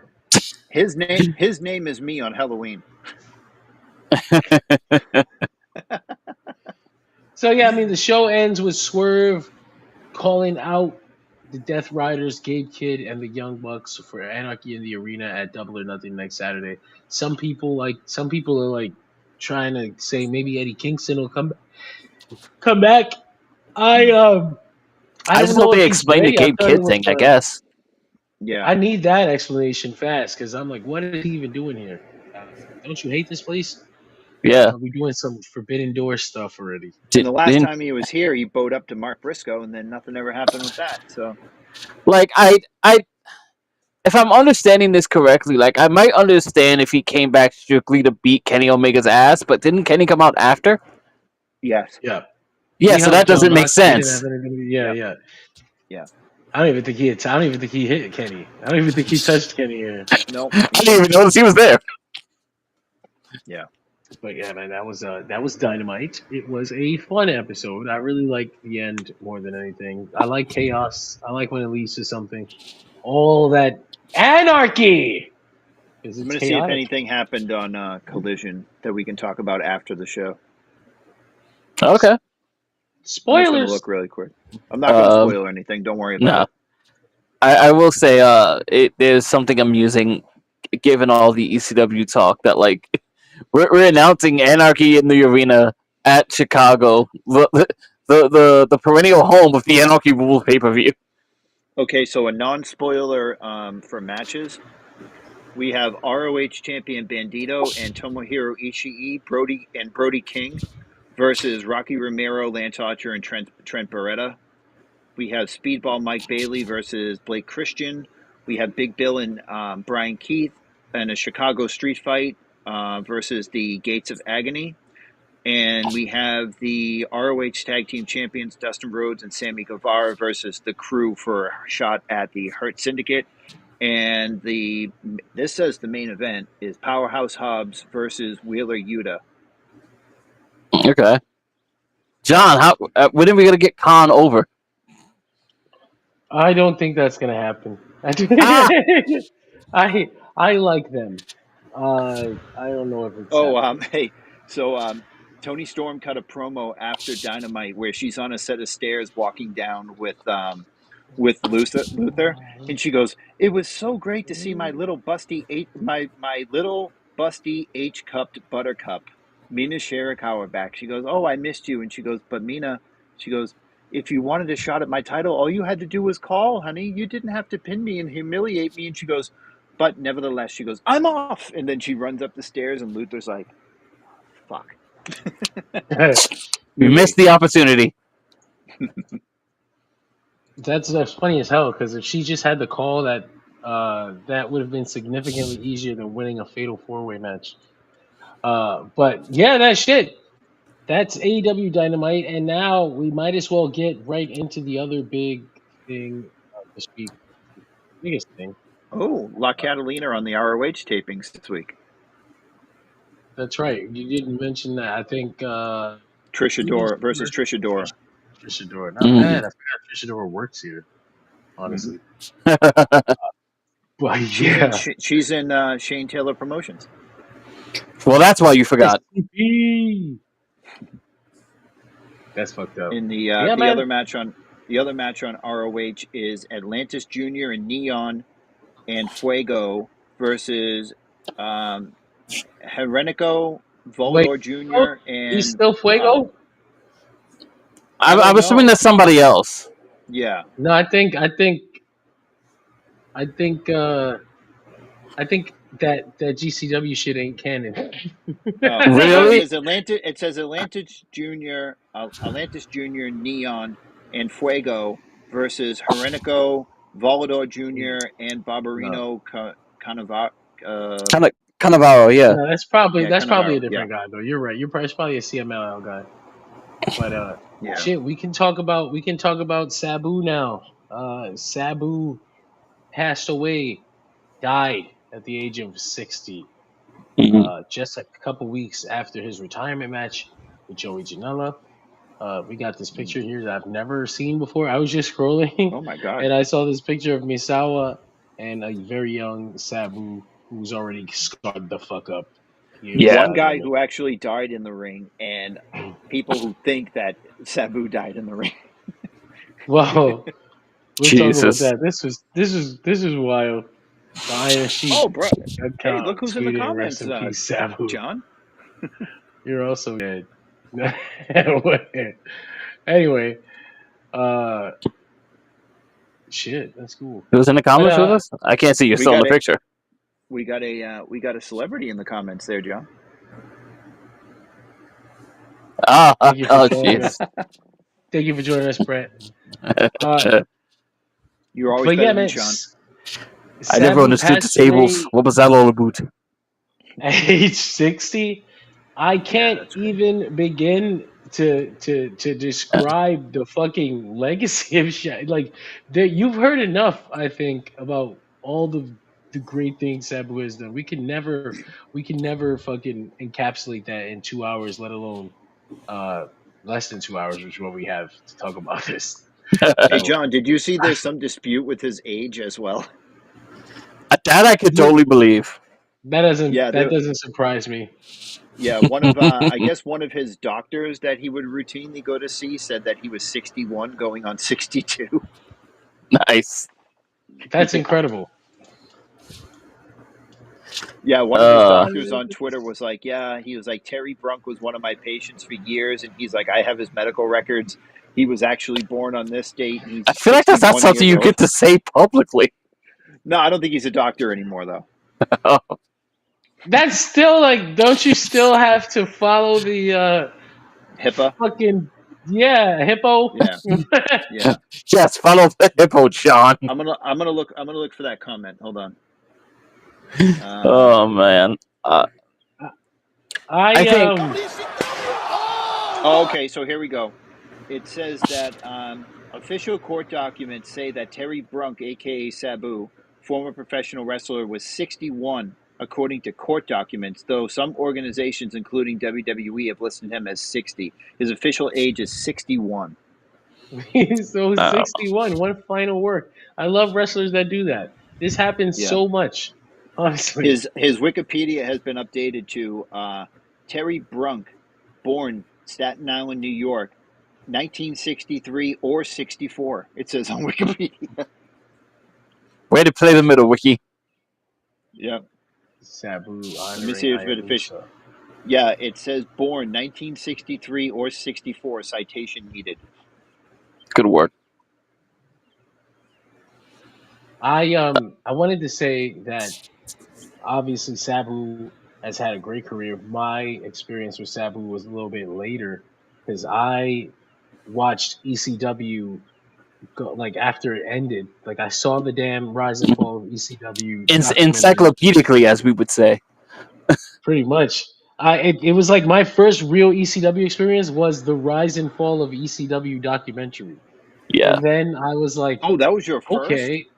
Yeah. That was like what my first ever, like, what the fuck is ECW? Wow. And then looking back on life, I know now that when I was a much younger child, my came across it? Put on, I don't know who was wrestling or what, but I know that it was a wrestling show on public access television that was bloody. There was a cage in it, and I remember my dad saying, "This shit looks real," and I am very fucking certain that would have been ECW. It was a very common belief about ECW back then. Yeah, that's you guys tell your story because I have a completely different story, being way older than you guys. Like I said, my Sabu experience is like I found out about him on the DVD, and then I go and it was like I don't remember if they came out at the same time, but there was the rise and fall of ECW, and then another one called ECW's Bloodiest Matches, and I kind of watched those back to back. Oh boy, I got a feeling what's on that match. I don't know on that. Yeah. Yeah, so that's where I got to see the fucking barbed wire match with Terry Funk my god. For the first time. And I am like, what the fuck is this shit? What did I just see? I am like, my mind has been opened. Like, what is this? What is this insanity? Who is this man? And they tell the story of Sabu fucking tearing his arm open on the barbed wire and then having to tape it shut with fucking duct tape, athletic tape, and super glue because he's a goddamn maniac, like insane. And then when you watch the match, It's not like it's some beautiful technical masterpiece. These two fucking gritty. It's the sloppiest, roughest, scariest shit that you can ever see. Like if you look at these barbed wire in this photograph, you can see the way it's like barbed wire is it's obviously gonna be gimmick so that you don't rip your fucking throat open, but it's not gimmick to the point where you don't get hurt. So you do get. Look at how it sticks out. You're ripping yourself open. See, this is the scariest shit. Terry Funk at one point gets like completely like caught up in this shit. It's horrifying, and that was my first So experience with Sabu. yeah, Sabu wraps the barbed wire around himself so he could hit like a barbed wire leg drop through a table on Terry, and in doing so, tangles him and Terry Yeah, completely in the barbed wire to the point where they cannot move because every direction there's a new stick. So it like was they had to just rough. roll him over and have like Sabu pin Terry so they could have people come in and just clip the barbed wire apart. And of course, Paul Heyman, being Paul Heyman, sells this as the most dangerous, bloodiest, what is it? Not able to be aired, right? They had to, you had to buy Yeah, the DVD. uh, Uh, to the to the theme from like Phantom of the Opera. so that was my first Sabu experience, and that's how I'll always remember him. I know afterwards, and a little bit later, he kind of gets a reputation because of Botchamania and like Yeah, the compilation of all like because Sabu wasn't exactly the cleanest guy, like he was throwing himself out there. He was putting his body out there, so it was like a lot of slipping and falling, and so maybe some people got the wrong idea of him. which Sabu will He, tell you himself that he claims a lot of those botches were on purpose to sell the unpredictability of his matches. I I doubt that, but it's Sabu. But it is Sabu, and we love Sabu here. But yeah, I guess you guys it's your where did Matt go? Oh, I don't know. I didn't realize. I guess go Uh, ahead. I think my first exposure to Sabu was what you just saw the other night, John, which was the 1997 ECW Invasion of Monday Night Raw, where he dives off the raw side. Dives, quote unquote. So AI will tell you he fell, but he died. He dies. Um. Uh. And over time, I guess I just like I'd see clips here and there because it was difficult to stay up late enough to watch ECW at 1 a.m. on MSG. But occasionally I'd get to watch that show, and Sabu would pop in every once in a while. Once I finally got to really watching ECW like full time, in late 1999 into 2000. Sadly, Sorry, Sabu was boys. actually on his way out of the company, but Can you hear me? Yeah, over time, I was able to like really catch up on a lot of his stuff. And the truth is, man, and Heyman has said this outwardly too. Uh, all of Sabu's best stuff is all of the oldest ECW stuff. So it's like a lot of it is still being discovered by people He because ended it's up. it's it's it's all the like the 95, 96 era Sabu where he's like it's him and Cactus Jack and like those two guys are putting together a real good, like hardcore matchup, or it's him and the Sandman when Sandman was, you know, a bit more cooperative on those and days. too cold. John, he Huh? ended up getting 100 stitches in his arm from that air Sabu in the barbed wire What you match. say? No, I was gonna say Sabu and too cold, but Oh yeah, Sabu and Two Goat Scorpio, Sabu and Bob Van Dam, the early stuff that was very popular. Yeah, man said 100 stitches. That makes sense. It was horrifying. It was yeah, like a horror show. yeah. Yeah, yes Uh, it was. No, So go ahead, bro. you know what the big thing about The best Sabu stuff is sadly in the early days before ECW really had the visibility that's to really showcase who Sabu was to them. The stuff he did to his body, takes its toll. He was it. He's one of the first enigmatic characters I ever came across. That was just like you don't really understand him. He doesn't what year speak. did you see him, Greg? Alfonso's doing all the speaking and whistling for him. And I mostly just remember him having this really odd relationship with Rob Van Dam. I love the original presentation where they had him on the fucking monster board. Oh, he's on like the tied down. yeah. Yeah. He's chained to the board. He's crazy. And from Bombay, Michigan, one of my favorite things.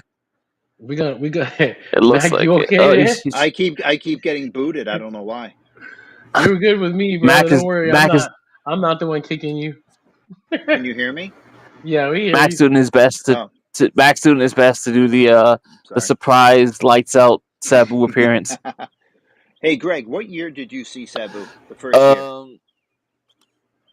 I guess I would say I was very fortunate to be able to catch a lot of even though it was late into his career and he was somewhat limited he could do. I'd say I was pretty fortunate to catch a lot of late era Sabu stuff. He was very prominent on the indies after the fall of ECW, so you'd still get a lot of Sabu shows up in MLW. Sabu shows up in TNA. In TNA a lot, and actually you get some pretty good matches out of Sabu in TNA. There's some real fun stuff with Abyss there. I think that you've seen, John. So just to hold on, I can hear the music. Yeah, it's some real fun stuff with Abyss. I think you've seen. I can't hear you, but can you hear me now? There's also some real fun stuff with Sabu and in Japan that's worth watching. It's really hard to sort of, as John said earlier, encapsulate him, but he was a talent unlike a lot of people, and he sort of innovated the table. That's what a lot of people say anyway. Greg, did you hear what? And that's the fact that we use the wooden table so much now is sort of its own tribute to his career. John, if you are replying, I cannot hear you. I'm not because my fucking camera died. Okay. You guys hear me? As it does. Greg, yeah, we hear you, Mac. I don't hear Mac, but I'll refresh. All right. Okay, Greg is gonna have to refresh. All right, I'll wait till Greg gets back to tell my ECW Sabu story. Well, I did. I guess what I didn't get to say earlier was that even though my first experience with Sabu was sort of the older ECW stuff that I watched archived, basically. Yep. I got to see. Do you hear us, Greg? Do you hear me? He doesn't hear me.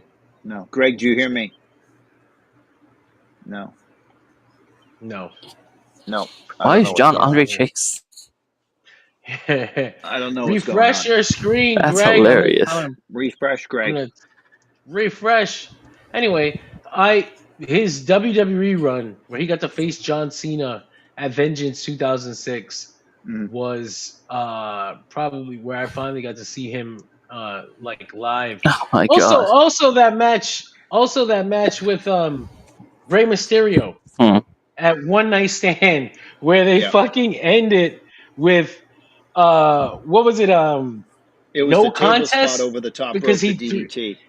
He DDT'd Rey Mysterio and they sold it like he tried to break his neck. And they're like, oh, it's a no contest that cannot be stopped. It was like 9 minutes. Yeah. Wait, Greg, can you hear us? No, he's gone. Nice. Yeah. So I remember. So let me tell you. I was 12 years old. in 1994, and I was sitting in my grandmother's apartment. Greg, can you hear us now? Oh, great. Can you hear me, John? I can hear you. Okay. So I was sitting in my grandmother's house That's interesting. Oh, Greg, yeah, in What is 1994, happening here?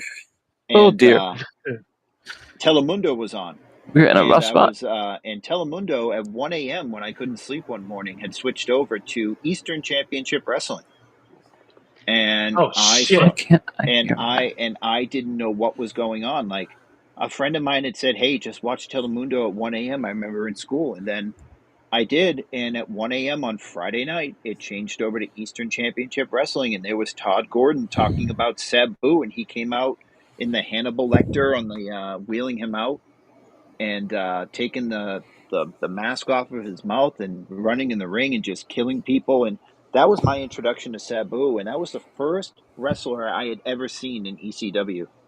That was my introduction to Sabu, and that was the first That's a. wrestler I just heard it. I just heard an echo. I'm hearing an echo too.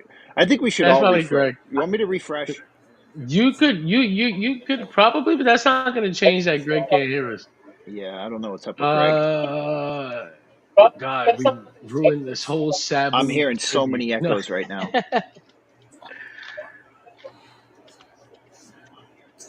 John, put something up on the screen that says Greg, like go all Yeah, the way I out. was just typing Yeah. Greg.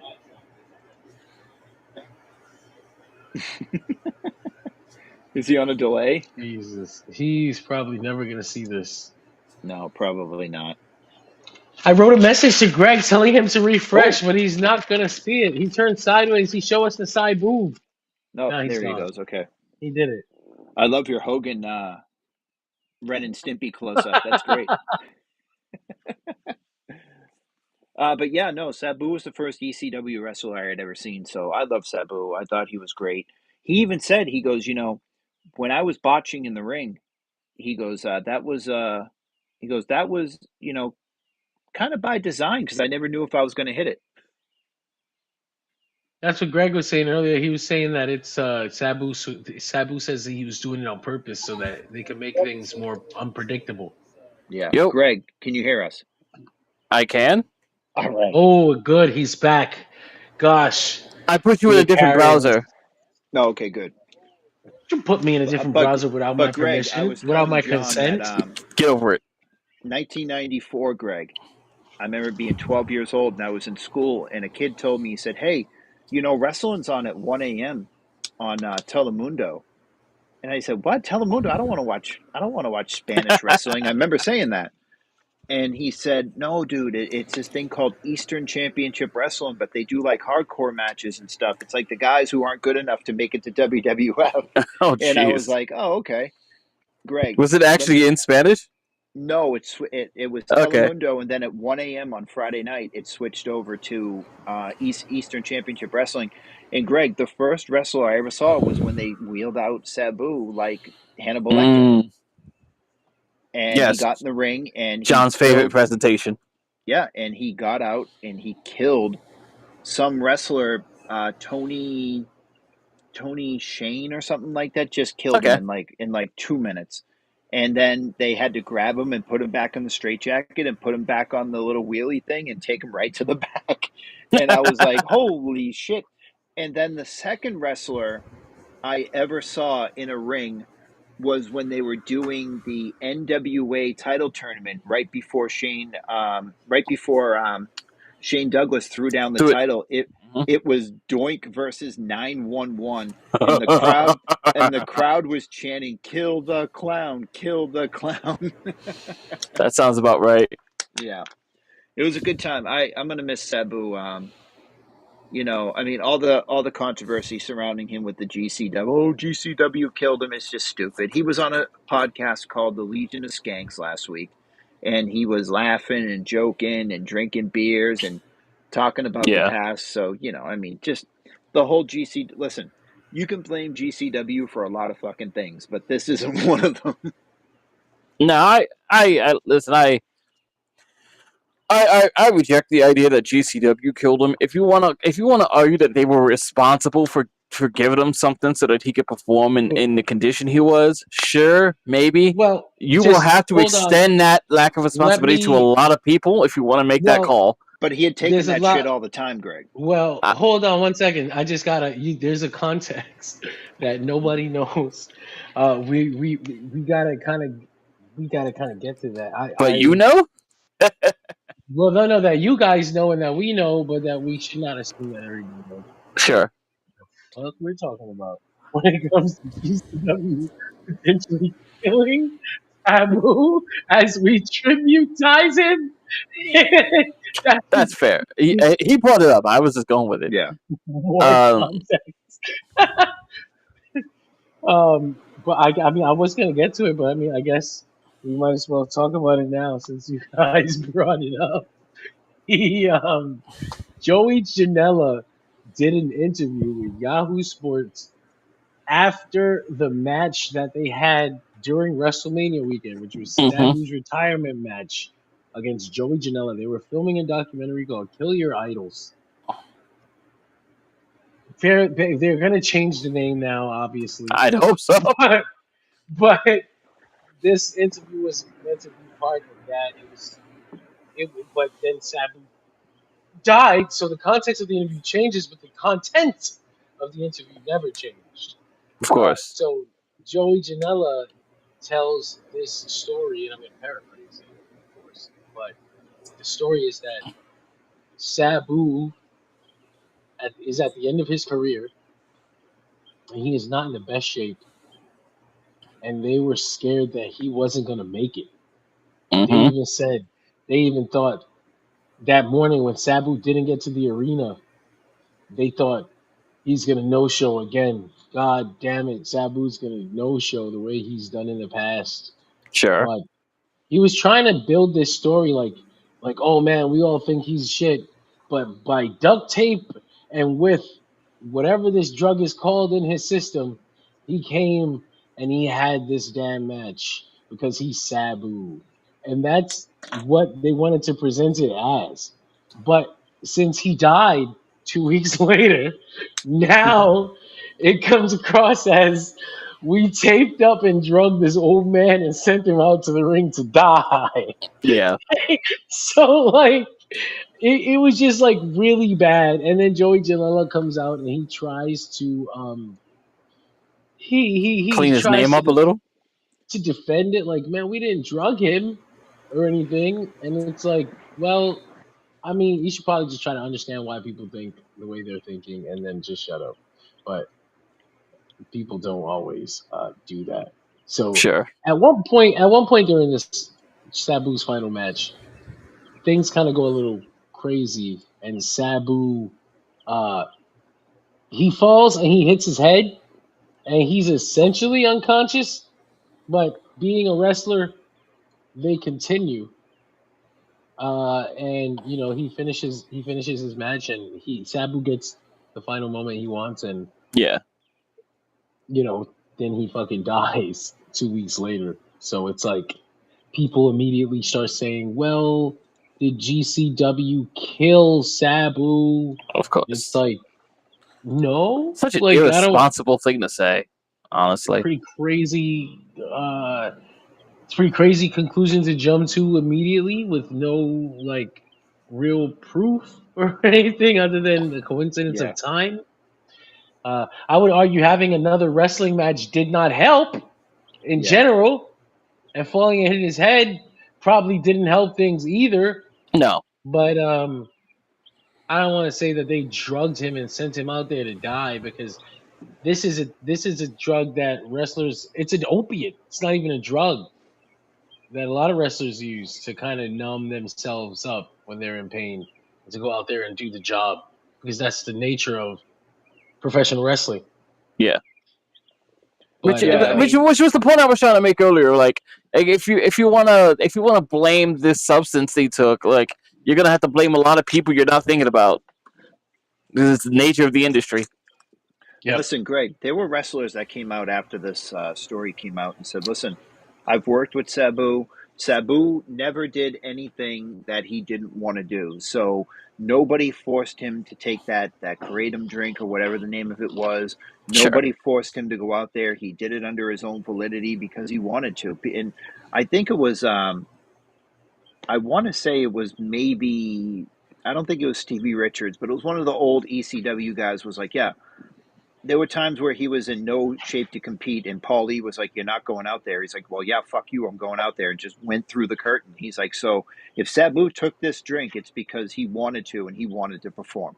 It's Sure. not like GCW forced him to go out there."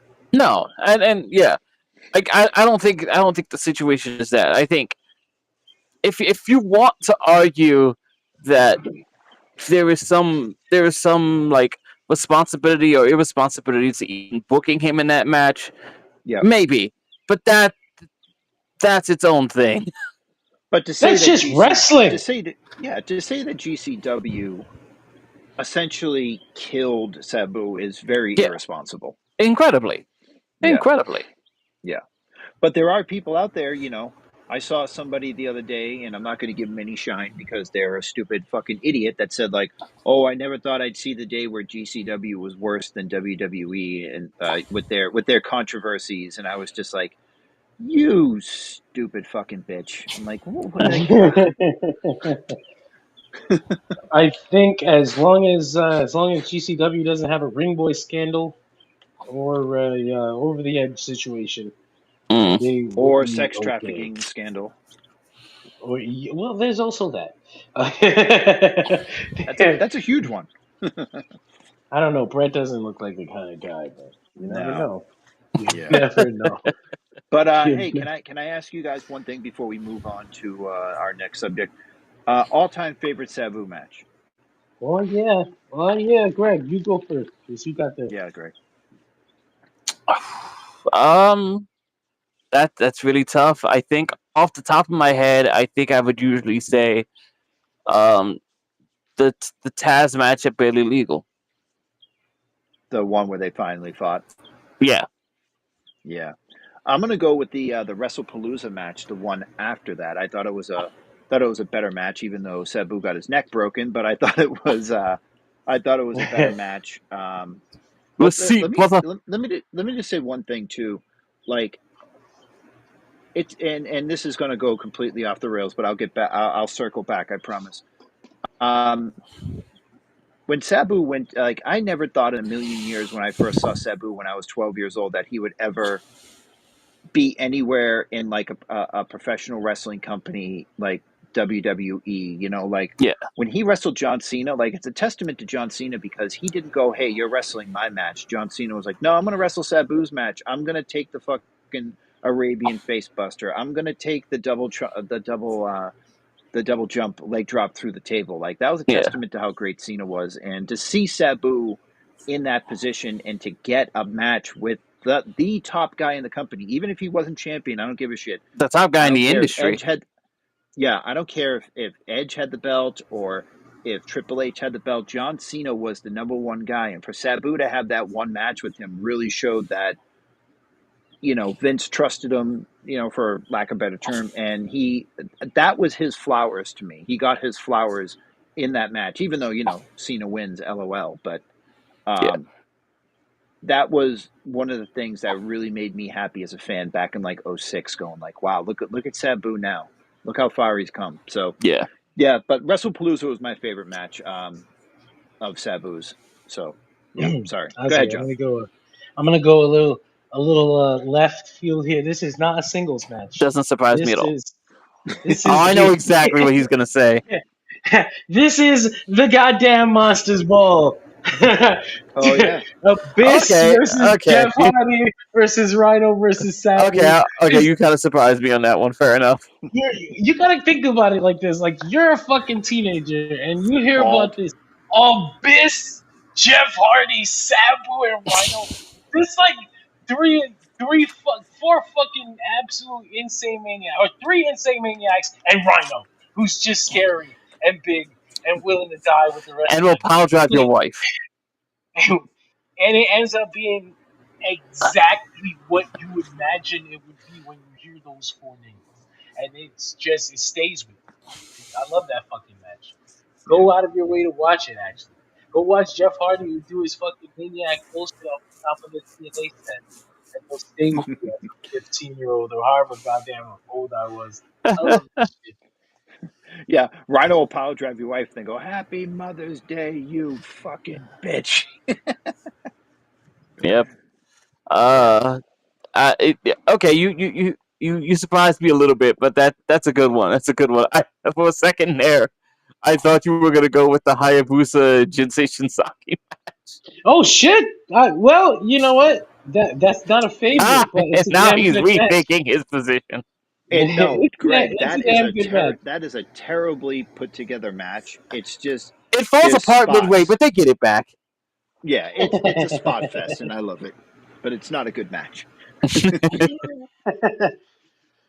No, yeah, that's good stuff. I think everybody should go. I think Sabu and Abyss had great fucking Singles chemistry. matches. Their Oh singles yeah, match where he was funny. sandwiched him in the barbed wire boards. That was awesome. Yes, that And then fucking he match. jumped on his face when he sandwiched him. Sabu is funny as fuck 'cause the way he wrestles is like so unorthodox. It's like, is he drunk? Like, what's Yeah, going on? But it always turns out. I mean, how many people has he injured? Right? I don't. I, I can't speak of many. Also, Right? I'd like to say, because we talk about all the crazy things he does and all that. I want to say just on a like small level, like not small, a thing people overlook, but it says a lot about their skill. Sabu has one of the best right hands in the business. Oh yeah, I he can believe throw a every punch. punch Yeah, that man's ever thrown. yeah. I love a good strike. I love a good strike. There are Greg, not many in wrestling today. It's not. Greg, do you remember the match that Sabu had with Sandman, and Sandman had dropped acid before the match and thought Sabu was a big lizard? Which one is that? Do you remember the one that went like 30 minutes and it had the ladder and Sandman was falling all over the November to place because Remember? yeah, and Yeah, he was high off his ass. And yeah. he said in that same shoot where he was talking about having sex with his wife on the scaffold, he's like, "Yeah, I dropped acid about a half hour before that match." Is that the match? Is that the match where he falls and the ladder falls with him and he like No, knocks it so over the no, top so rope? Sabu sets No, the that's a ladder different up one. against the ring, Okay. up against the ropes, and he climbs it. And Sandman's supposed to do a thing where he seesaws the ladder, and Sabu goes flying through the outside on a table, but Sandman just falls over it like a cartoon, and Sabu ends up jumping and then taking the ladder and hitting Sandman directly in the face with it, and going "fuck you" because he fucked up the spot. Which probably sobered him up. Yeah. those fucking But he said guys, during the those match, he fucking goes, "I guys were didn't know nuts. who I was wrestling." He goes, "I thought I was wrestling a giant lizard." ECW for you. But rest in peace, Sabu. Rest in peace for sure. Uh, yeah, Listen, man. everyone in the industry who uses a wooden table in their own right is paying tribute to Sabu. That is one of his biggest impacts on the industry, Oh bar yeah, none. absolutely. Yeah, He used to absolutely. put himself through the table out Just of so he was rage crazy. after a loss or after a win just because he was nuts. Remember when Kane Um, chokeslammed him in the Royal Rumble through the table and eliminated him? yes, Yeah, absolutely. That was That awesome. weird era of Sabu just doing extreme shit on WWE television. and that Those are awkward like, ass attitude adjustment bump. Do you oh remember? my god, bro! He tried to kill him. Sabu almost took a table leg up his ass. It Yeah. was nuts. Yo, brother, I watched that build. The John Cena versus Sabu build is so funny. He's just John Cena's mad that ECW screwed him, so he tries to start a beef with the whole promotion, but they just send out Sabu. But Sabu has to win a battle royale to get the opportunity to face John Cena. A battle royale that wasn't booked on that show until they had a segment with John Cena, then they threw away their main event to have this battle royale. And this battle royale is never referenced again. They Oh do a my fucking god. they do a video for the match that talks about the whole rivalry, and the way the video is put together, it's like Sabu just attacked John Cena for the sake of it. So I was like, why didn't you just book it like that in the first fucking place? Okay, wait. This whole Speaking, that's great. Speaking of things not getting referenced, me and John had a fun thing we did. Uh, John is watching the story of Sabu versus Taz. I sent him this, and at like the Mac, you know what it is. It's the whole thing where like Taz calls out Sabu for an entire year and gets no answer, right? Yeah, it's the one on the WWE YouTube. Yes. So Yeah. me and John had a lot of fun with this one part because at one point, Paul Heyman has this segment where he does a complete lore dump on why Sabu won't come out to fight Taz, right? Oh yeah. But this is after fucking months of Call Taz outs and calling fucking him with out. people. Heyman Sabu took a decides date in Japan because randomly. he doesn't give a shit No, about no, Europe. No, wait for it it's though. no. It's very random. Like I'm saying, there's literally just months of Taz doing a call out on TV, and then 1 week on ECW television for no apparent reason. Paul Heyman almost taking offense to this after weeks. For some reason, he has just now decided he is offended by Taz in this call out, and he is going to expose Taz. So he takes a As a 5 minute liar. exposition dump where he just tells us that Taz is a liar who went back on a deal and he knows that Sabu is sworn not to touch Taz. But Taz is calling him out anyway because he's a coward. And the next week, Taz comes out on the microphone. Not on the microphone, it's a segment. No, this is actually live. Oh no, I'm sorry. Yes, this is after that. You're right. Before they do the segment, he comes out live the next week and he goes, "Well, yeah, I'm a liar. So what?" And they never talk. He never ever references that part of the story again. And in fact, the next week, Taz has a segment where he explains why he hates Sabu so much, and not only does it have nothing to do with what Heyman said, it is infinitely better than the Heyman promo. Just completely retconned and erased Paul Heyman's whole bullshit ass story about how Sabu made a deal with Paul Heyman to never touch Taz. And Taz called him out anyway because he's a liar and a cheater. And Taz and them probably thought, this is the dumbest shit I ever fucking heard. 2 weeks later, he's like, no, my problem is I hate Sabu because he fucked me. You know why Heyman probably did that? Because Taz was probably mad at Heyman for not paying him. So Heyman was mad at Taz for being mad that he didn't pay him. No, but Taz's version is definitely better. Yeah. He's like, I'm mad at him because he fucked me. He went to Japan and left me high and dry. I'm like, just go with that. Never apologize. Now I want him dead. That's great. But I know that Heyman I know that he came up with that shit high on a Saturday night doing the edits with Joey Styles in his mother's basement, and they're like, he wrote it on the napkin at the Denny's that morning. Joey, look at this. I finally figured out why Taz is calling out Sabu. Paulie, you could have asked me. I've had this figured out for months. Jesus. No, that was good. That was great. Go check out the story of Sabu and Taz, and then go somewhere else to watch the match. Yeah, they played in clip form at the end, but watch the full match. It's easily available. Yeah. But yeah, what else do we have left? So we got. Let me see. I got the run sheet right here. Hold on. We have a format? The WWE counter programming All In. Oh shit! Oh no, bro! They ran a whole ass weekend. They're bringing back WWE Evolution, the all women's pay per view, and they're running a Saturday night's main event. They're lucky their roster is so booted that they have enough women for that pay per view. Mm-hmm. They'll call and somehow they'll still bring back Trish Stratus. Yeah. But yeah, so Saturday night's main event is supposed to run up against All In, but I think All In is in the afternoon, so it might be done by the time Saturday night's main event starts. I don't know. It's in Texas. Why would it be so early? It shouldn't. It shouldn't be. Well, I think they're doing it for the East Coast. So if they start at 4 on the East, if they start on 4 in the West Coast, then it would be. Keep talking, guys. I'll be right back. I gotta get out the room for a second. All right. Uh-oh. That's fine. That's fine. So yeah, That's I think fine. John. You're I gonna think if hear they fucking started like abuse. 4 there, it'd be like 6 here. In Dallas No, they're in Arizona. for All In. No, All In is in Dallas. Oh, sorry. Ari- I'm thinking fucking Double or Nothing. I'm sorry. Yeah, But in Double or In Nothing got Dallas it would be 3 hours. So if they started at 4, it would be 7 o'clock here.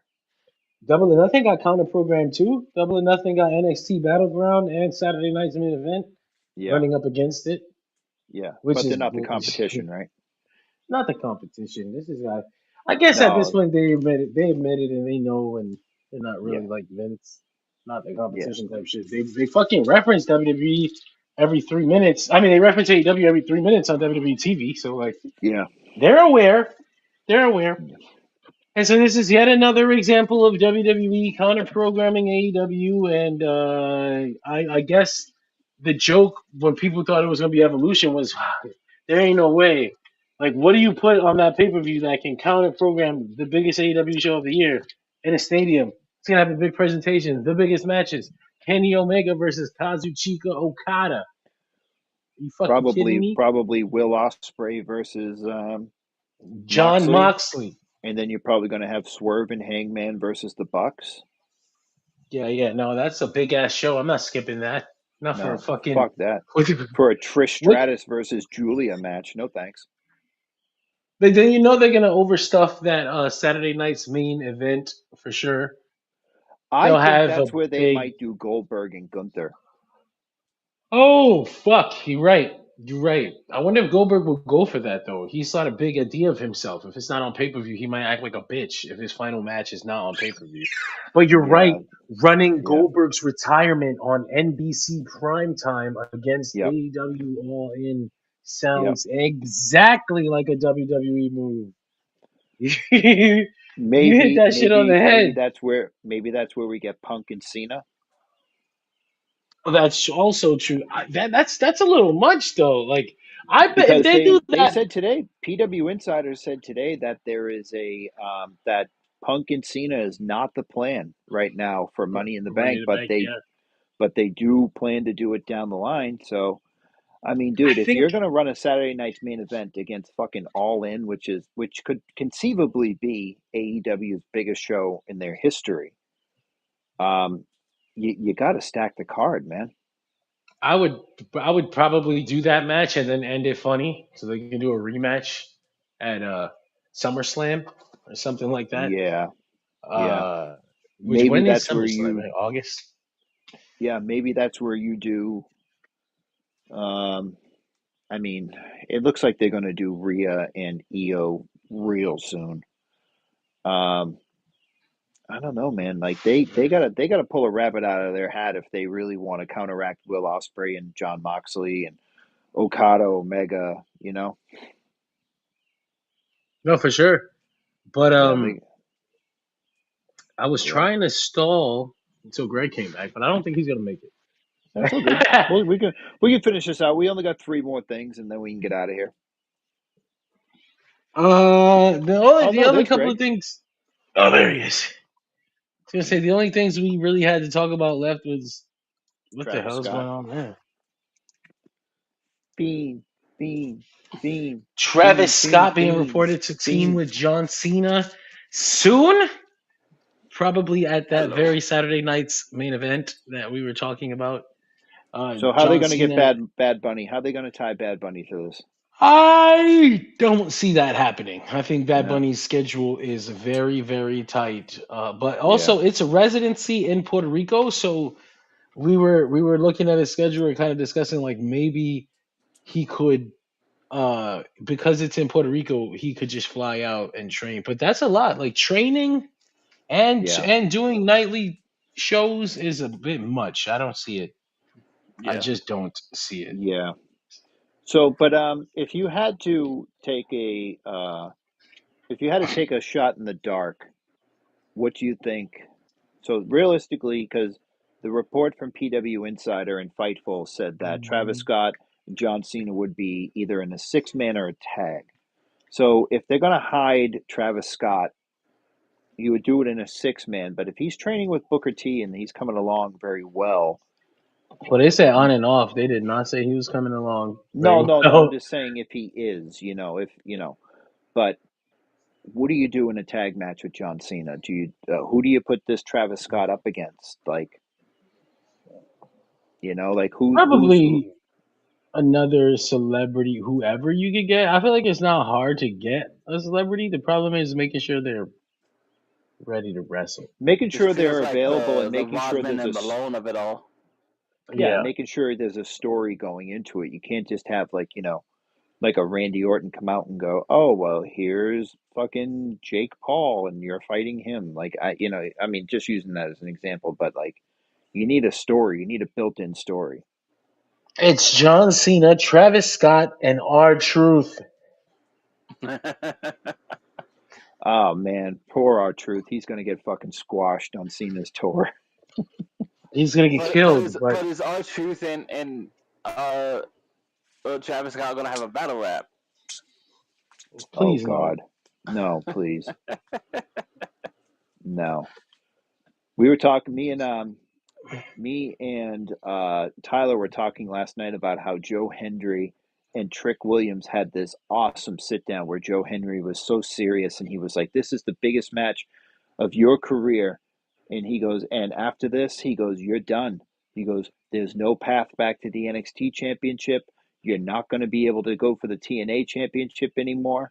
And he goes, "And this is going to be the end of Trick Williams." And then they announce, "Oh, Joe Henry's going to have a concert next week." And oh, yeah, Trick Williams is going to have a rap battle. And it's like, no, you did it backwards.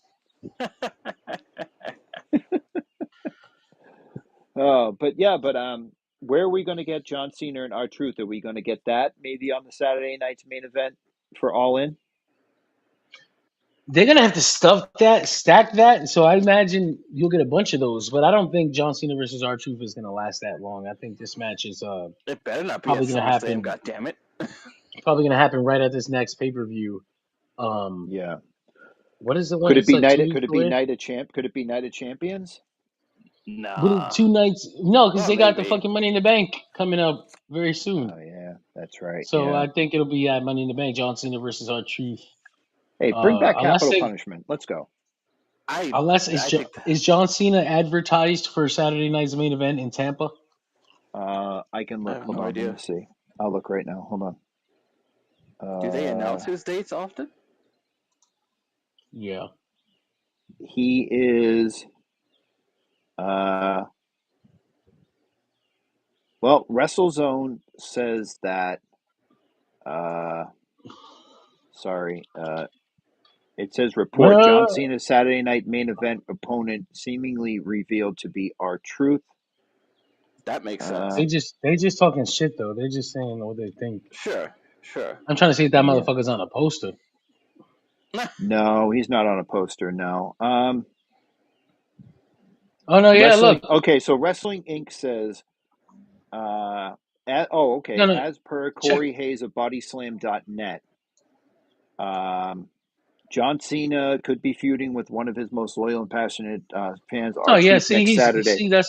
that's they more fucking bullshitting. But this is what I wanted to No. see. This is what Hayes said. He said R-Truth Who's is scheduled they? to face his childhood hero, John Cena, very soon, say in 2 weeks. Hayes said on BodySlam.net. Well, that's what I'm saying. They just giving their little fucking their little. I got a scoop. I just wanted to see if he was in the fucking advertisement, and he is. No. When they first announced this show, period, WWE announced its Memorial Day takeover in Tampa with Saturday night's main event, Raw, and more. It does say right here, nice big paragraph. John Cena will appear on NBC Saturday night's main event, making his first appearance in Tampa since he entered the ring on Friday Night SmackDown in December 2022. So they sold these tickets on John Cena being there. So he will be there. And Okay. that makes sense for the R-Truth match to happen there. Yeah. Which is like, I didn't need to be a scooper to put that together. Corey Hayes. Maybe in 2 weeks. Fuck you. Hey, John, can Get I out of just say here. something really quick? On the Friday Night SmackDown podcast that we did, I incorrectly said that Finn Balor hadn't won a match in 615 days, a singles match. I was wrong, and I would like to make a correction. He had beat Dragon Lee back in June of 2024, and then he had won a singles match on SmackDown over Carmelo Hayes, but Finn Balor is 2-20 in his last 22 singles matches dating back to 2023. I'm okay with that. And now that you've apologized, I'd like to announce that we've scheduled Mac's live execution for next week.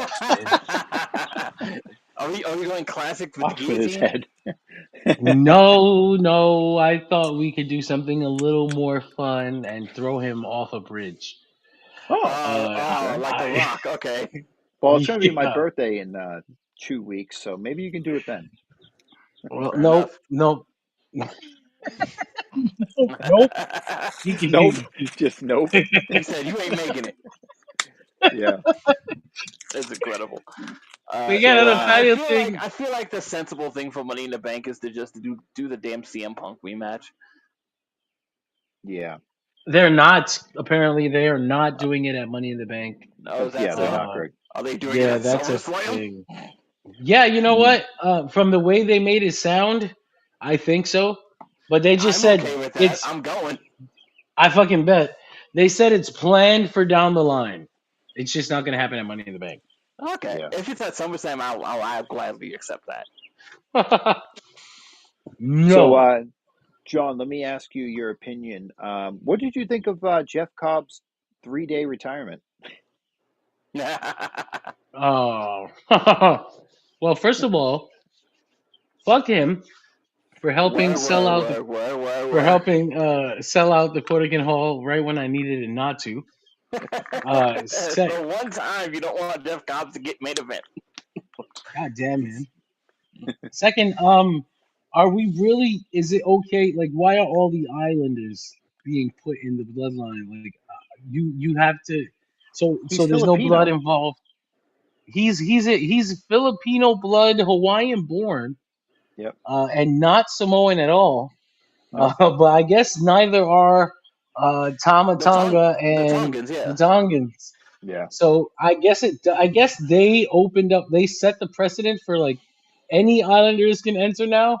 So I'm Puerto Rican and I am from an island and I want to be in the thing. I don't know what to call it.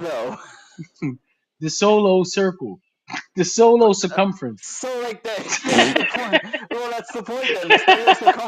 The solo John, you better trademark that now. You have to trademark it with the S instead of the C, so it sticks. Oh my God, the solo circumference. Damn it. Hey, John, were you the first one to come up with Hickenbottom High? We were trying to figure that out last Yes, night. that was me. That is mine. I love it. Because it's like those fucking segments, those goddamn segments, and they still do them in the women's locker room that looks like a girl's locker room in a high school. Yeah. Yeah. Hey, can I? Where they're all stuck together so that all 18 of them can fit on the screen. Hey, you want to hear a little interesting tidbit I heard yesterday? Titties? What? Titties. Yeah. Damn it. Damn. So the Georgia crowd really popped huge when they saw Jeff Cobb, and someone said online, like, why did the Georgia crowd pop for Jeff Cobb like that? Well, Jeff Cobb also had his IWGP Heavyweight Championship match with Kenny Omega in that same building in Georgia. Okay. I did not know that. I forgot that he came over to Dynamite. No, bullshit. It was the he did come to Dynamite, and that was the time Kenny used Devil Sky. I was like, oh shit, they got Devil Sky on TV. Yeah, you know all about the Dynamite stuff because we made fun of it, John. Yeah. When they brought him Jeff Cobb, and then it came out supposedly that Jeff Cobb is using AEW to get into New Japan. Yeah, and it worked. It worked, and that got him to WWE. So, congratulations. Lucky for him that AEW exists, because WWE told his ass no already. They told him he was too old. Remember? They probably did. Yeah. Sorry, I incorrectly said Georgia. It was St. Louis. I apologize. Brother, it's all the same shit. They just white people. Yeah. I'm kidding. Yeah. You- Yeah. So Jeff Cobb debuted on the AEW Dynamite on March 29th, 2003 at the, I don't know how to say this arena, the Shea Fetez Arena in St. Louis. And he Okay. debuted for WWE. Well, Jeff Cobb did come out before that and beat down somebody for the Elite.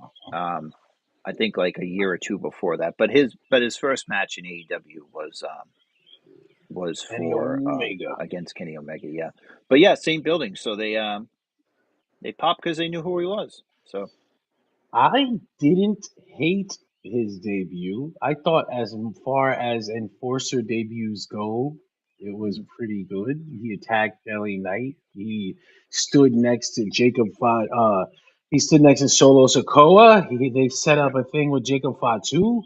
I yep, would not mind seeing Jeff Cobb versus Jacob Fatu. That's a good match. yep. Yeah. My thing was that WWE You fans can don't. watch it elsewhere. You can go see it now, but my thing was like, damn, I Hog don't think wrestling. they did. He did get a decent reaction. I think people were more surprised that somebody attacked LA Knight than actually Yeah. realizing it was Jeff Cobb, Yeah, because a lot of the reaction I Yeah. saw was not promising. Like people were like, "Man, who's this? He looks like a Mexican. What did they say? He look like so, it was a lot of fucking who. I saw people saying it should have been Zilla. What the ugh, fuck is it with you people People in are Zilla? so obsessed stop with it. He's greener Zillify than goose shit. He really is. He would be opening match on fucking LFG, and then he'd have to graduate LFG to get to Evolve. Also, based on some He, things I've seen, he is too young for that position and too immature. yeah, Yeah, oh, that's an absolutely. NXT hire for sure. At best, 5 years from now. Where's Hikuleo? Like, yeah, injured. Oh, okay. Uh, that's what I assume when they disappear for a long time and they don't say anything. Injured, because there's no other reason in the world. Like, there's no way they signed him and then did nothing on purpose. Like, forgot about him. Yep. Nah, he's hurt. He's hurt, or they found something in the medical and they're like, we'll fix it. Yeah. Lance Anoa'i, he's another one they Yeah, no, signed, let's not talk about that. and he's there. He works there, but nobody has seen him, and so I will Bottom of the assume third inning, injured. guys. Bottom of the Oh third my inning. god, I've no. I've definitely heard from somewhere, and I take it with a grain of salt, that like Lance was not impressing, and I was like, yeah, there's a reason he's been on the Indies forever. Lance, do the rolls again. God damn. Hey, John, I wanted to ask you one more thing before we wrap this thing up because I am fucking exhausted. But I wanted to ask your whole opinion on the uh, Javon Evans and Ricochet situation. Stupid. That was I so know you didn't funny, ask bro. me, but I'm just gonna sit here like Randy Orton and shake my head and just go stupid, Cause it's stupid, so funny. Like stupid. all he had to do was not respond. Because if he would have not responded, then he would have took a few seconds to click around, and he would have seen that this is just something Ricochet does Yeah, he says on he Twitter. says he squashes people because someone said, "Oh, what about Jay Malachi Squash slash him. Javon Evans? I squash him." And then he said something that someone said about, "Oh, what about Okada?" He's like, "Oh, squash him." Like like come on, dude. Yeah.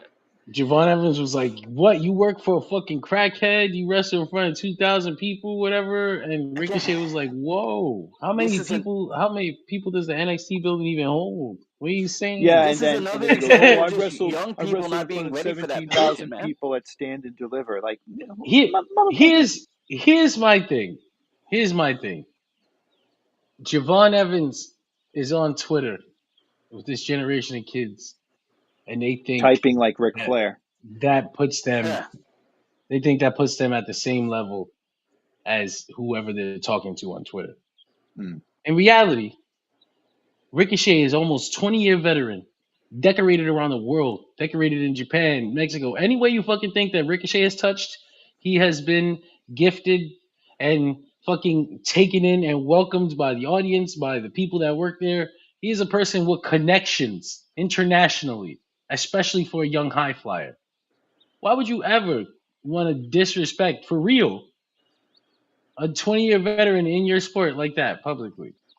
Now, beyond that, then he goes and disrespects Tony Khan, calling him a crackhead. Jesus Christ, Javon Evans, he's way younger than you would even think. Because what is he, like 20? Barely. Yeah, did you ever hear the story that DPW almost He's DPW booked him for a show, and he called them like literally like 20 minutes before call time and said, "Hey guys, I'm going to be there, but I'm at a track meet for my high school right now." My God. well, the thing is that because he's so young, he didn't think about how secure he should or shouldn't be in his position in the company. Right Yeah. now, he's over. Right now, things are looking good. Tomorrow, it could end, and he will be looking for a place to work. And you Yeah. should not be calling the owner of the only other big company in this country a crackhead. That's just dumb.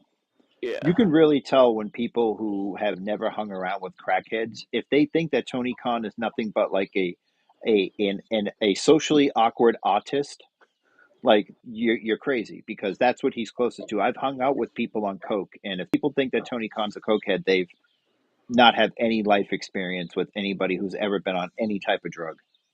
I hate that it became a real thing because I thought it was a funny joke in the beginning. I was like, ha, Yeah, but No, people you ruined believe it. that shit. You he's a all ruined it. slightly awkward. He's God, a you all socially suck. awkward autist. No, That's what you he can't is. say that, Mac. Stop it. I have to stop it. No, he's neurotic is the word you were looking for, sir. He is the Yeah, well, no. Well, I mean, hey, look, I have I don't people know in my what his. family with autism, and they act the same way sometimes. So I just Yeah. call it like I see it, man. I don't know what his booking looks like right now, but I'm curious to see how it changes. Javon Evans.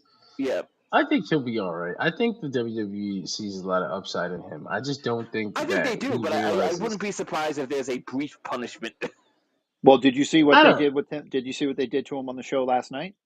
Absolutely not. know. So they did a battle royal last week to see who would face Obafemi at Battleground. It was won by Miles Bourne, but in the middle of the match, this guy from Evolve, I forget his name, but he's like a WWE ID guy. He had like a moment with Javon, and then Javon threw him out, and he cut like a car promo saying like, "Hey man, I shouldn't be calling out Javon Evans because I'm just an ID guy. I'm just an indie guy. I would really like a shot against Javon." Then they booked the match, and then they did a backstage segment where Javon was looking at his phone watching the promo, and Ashanti the Adonis walked up and was like, "Hey, I should be in that match too." And Javon's like, "Oh, you want some, boy?" So then they booked a triple threat match next week on NXT with Javon Evans, a WWE ID guy, and Swerve's bitch in Hit Row. Oh, is that what we call him now? Yeah. Ashanti. Hey, he didn't get fired, so they see something in him. Man. They're probably not paying him very much. No, Probably not. no. Oh, and Oh what's man, his name? Lexus King is now in Evolve.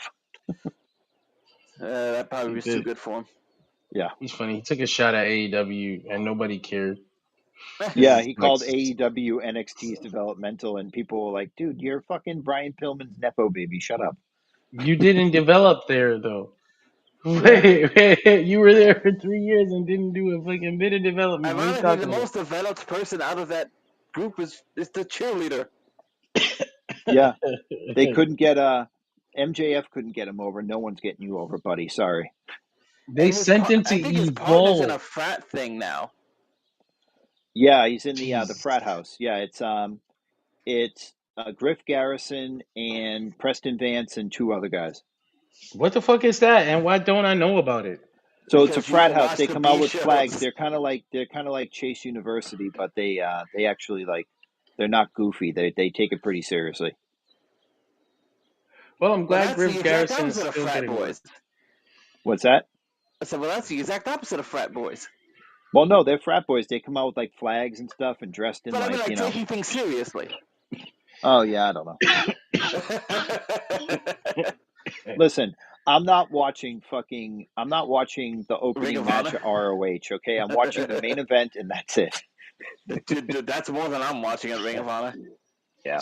Well, Jeez, you Bandito's guys. been in primarily their main event, so I like watching Bandito. So. I hate watching everyone try to set up for his goddamn finish. Oh, the Yeah. fucking 21 plex. Yeah, fuck that move. Oh no! I conveniently landed in this spot that everyone lands in. No, I just hate any move where you have to sit there bent over waiting. You know what? You know what spot? You know what spot pisses me off the most in wrestling is when somebody goes to the top rope and the guy's holding on to the second rope and they do the double stomp. I'm like, dude, just let go of the second rope, you piece of shit. Like the I've Alberto seen Del people Rio set stomp. that. I've seen people set that up decently, but most people are not good at it. No, dude, they showed a photo today on Instagram of Mina Shirakawa doing it to both Mercedes and Azumi, and they were both like just like holding on and looking up at Mina. I'm like, just Yeah, let go. no, that's what I mean. Most people do it that way, and it looks bad. But like, I think Alberto did it or somebody else. There was one person who did it where they didn't come up; they were still hanging, and then like the guy on the top rope stepped on their knee and grinded so that they would come up to grab the Yeah. knee and then double stomp. You What can is John do it doing? well if you set. I don't know. You can do it well if you set it up right, but details. Some people are not as detail minded. Yeah.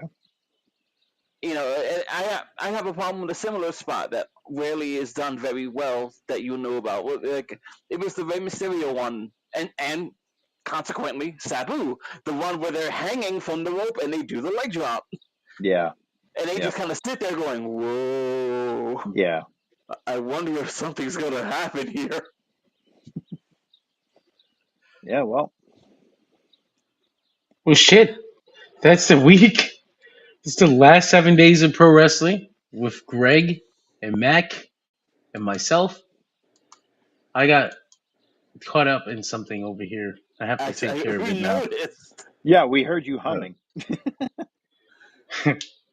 But you guys have a beautiful week, and we'll see you again in about 7 days. Yeah. Yep, Okay? yep.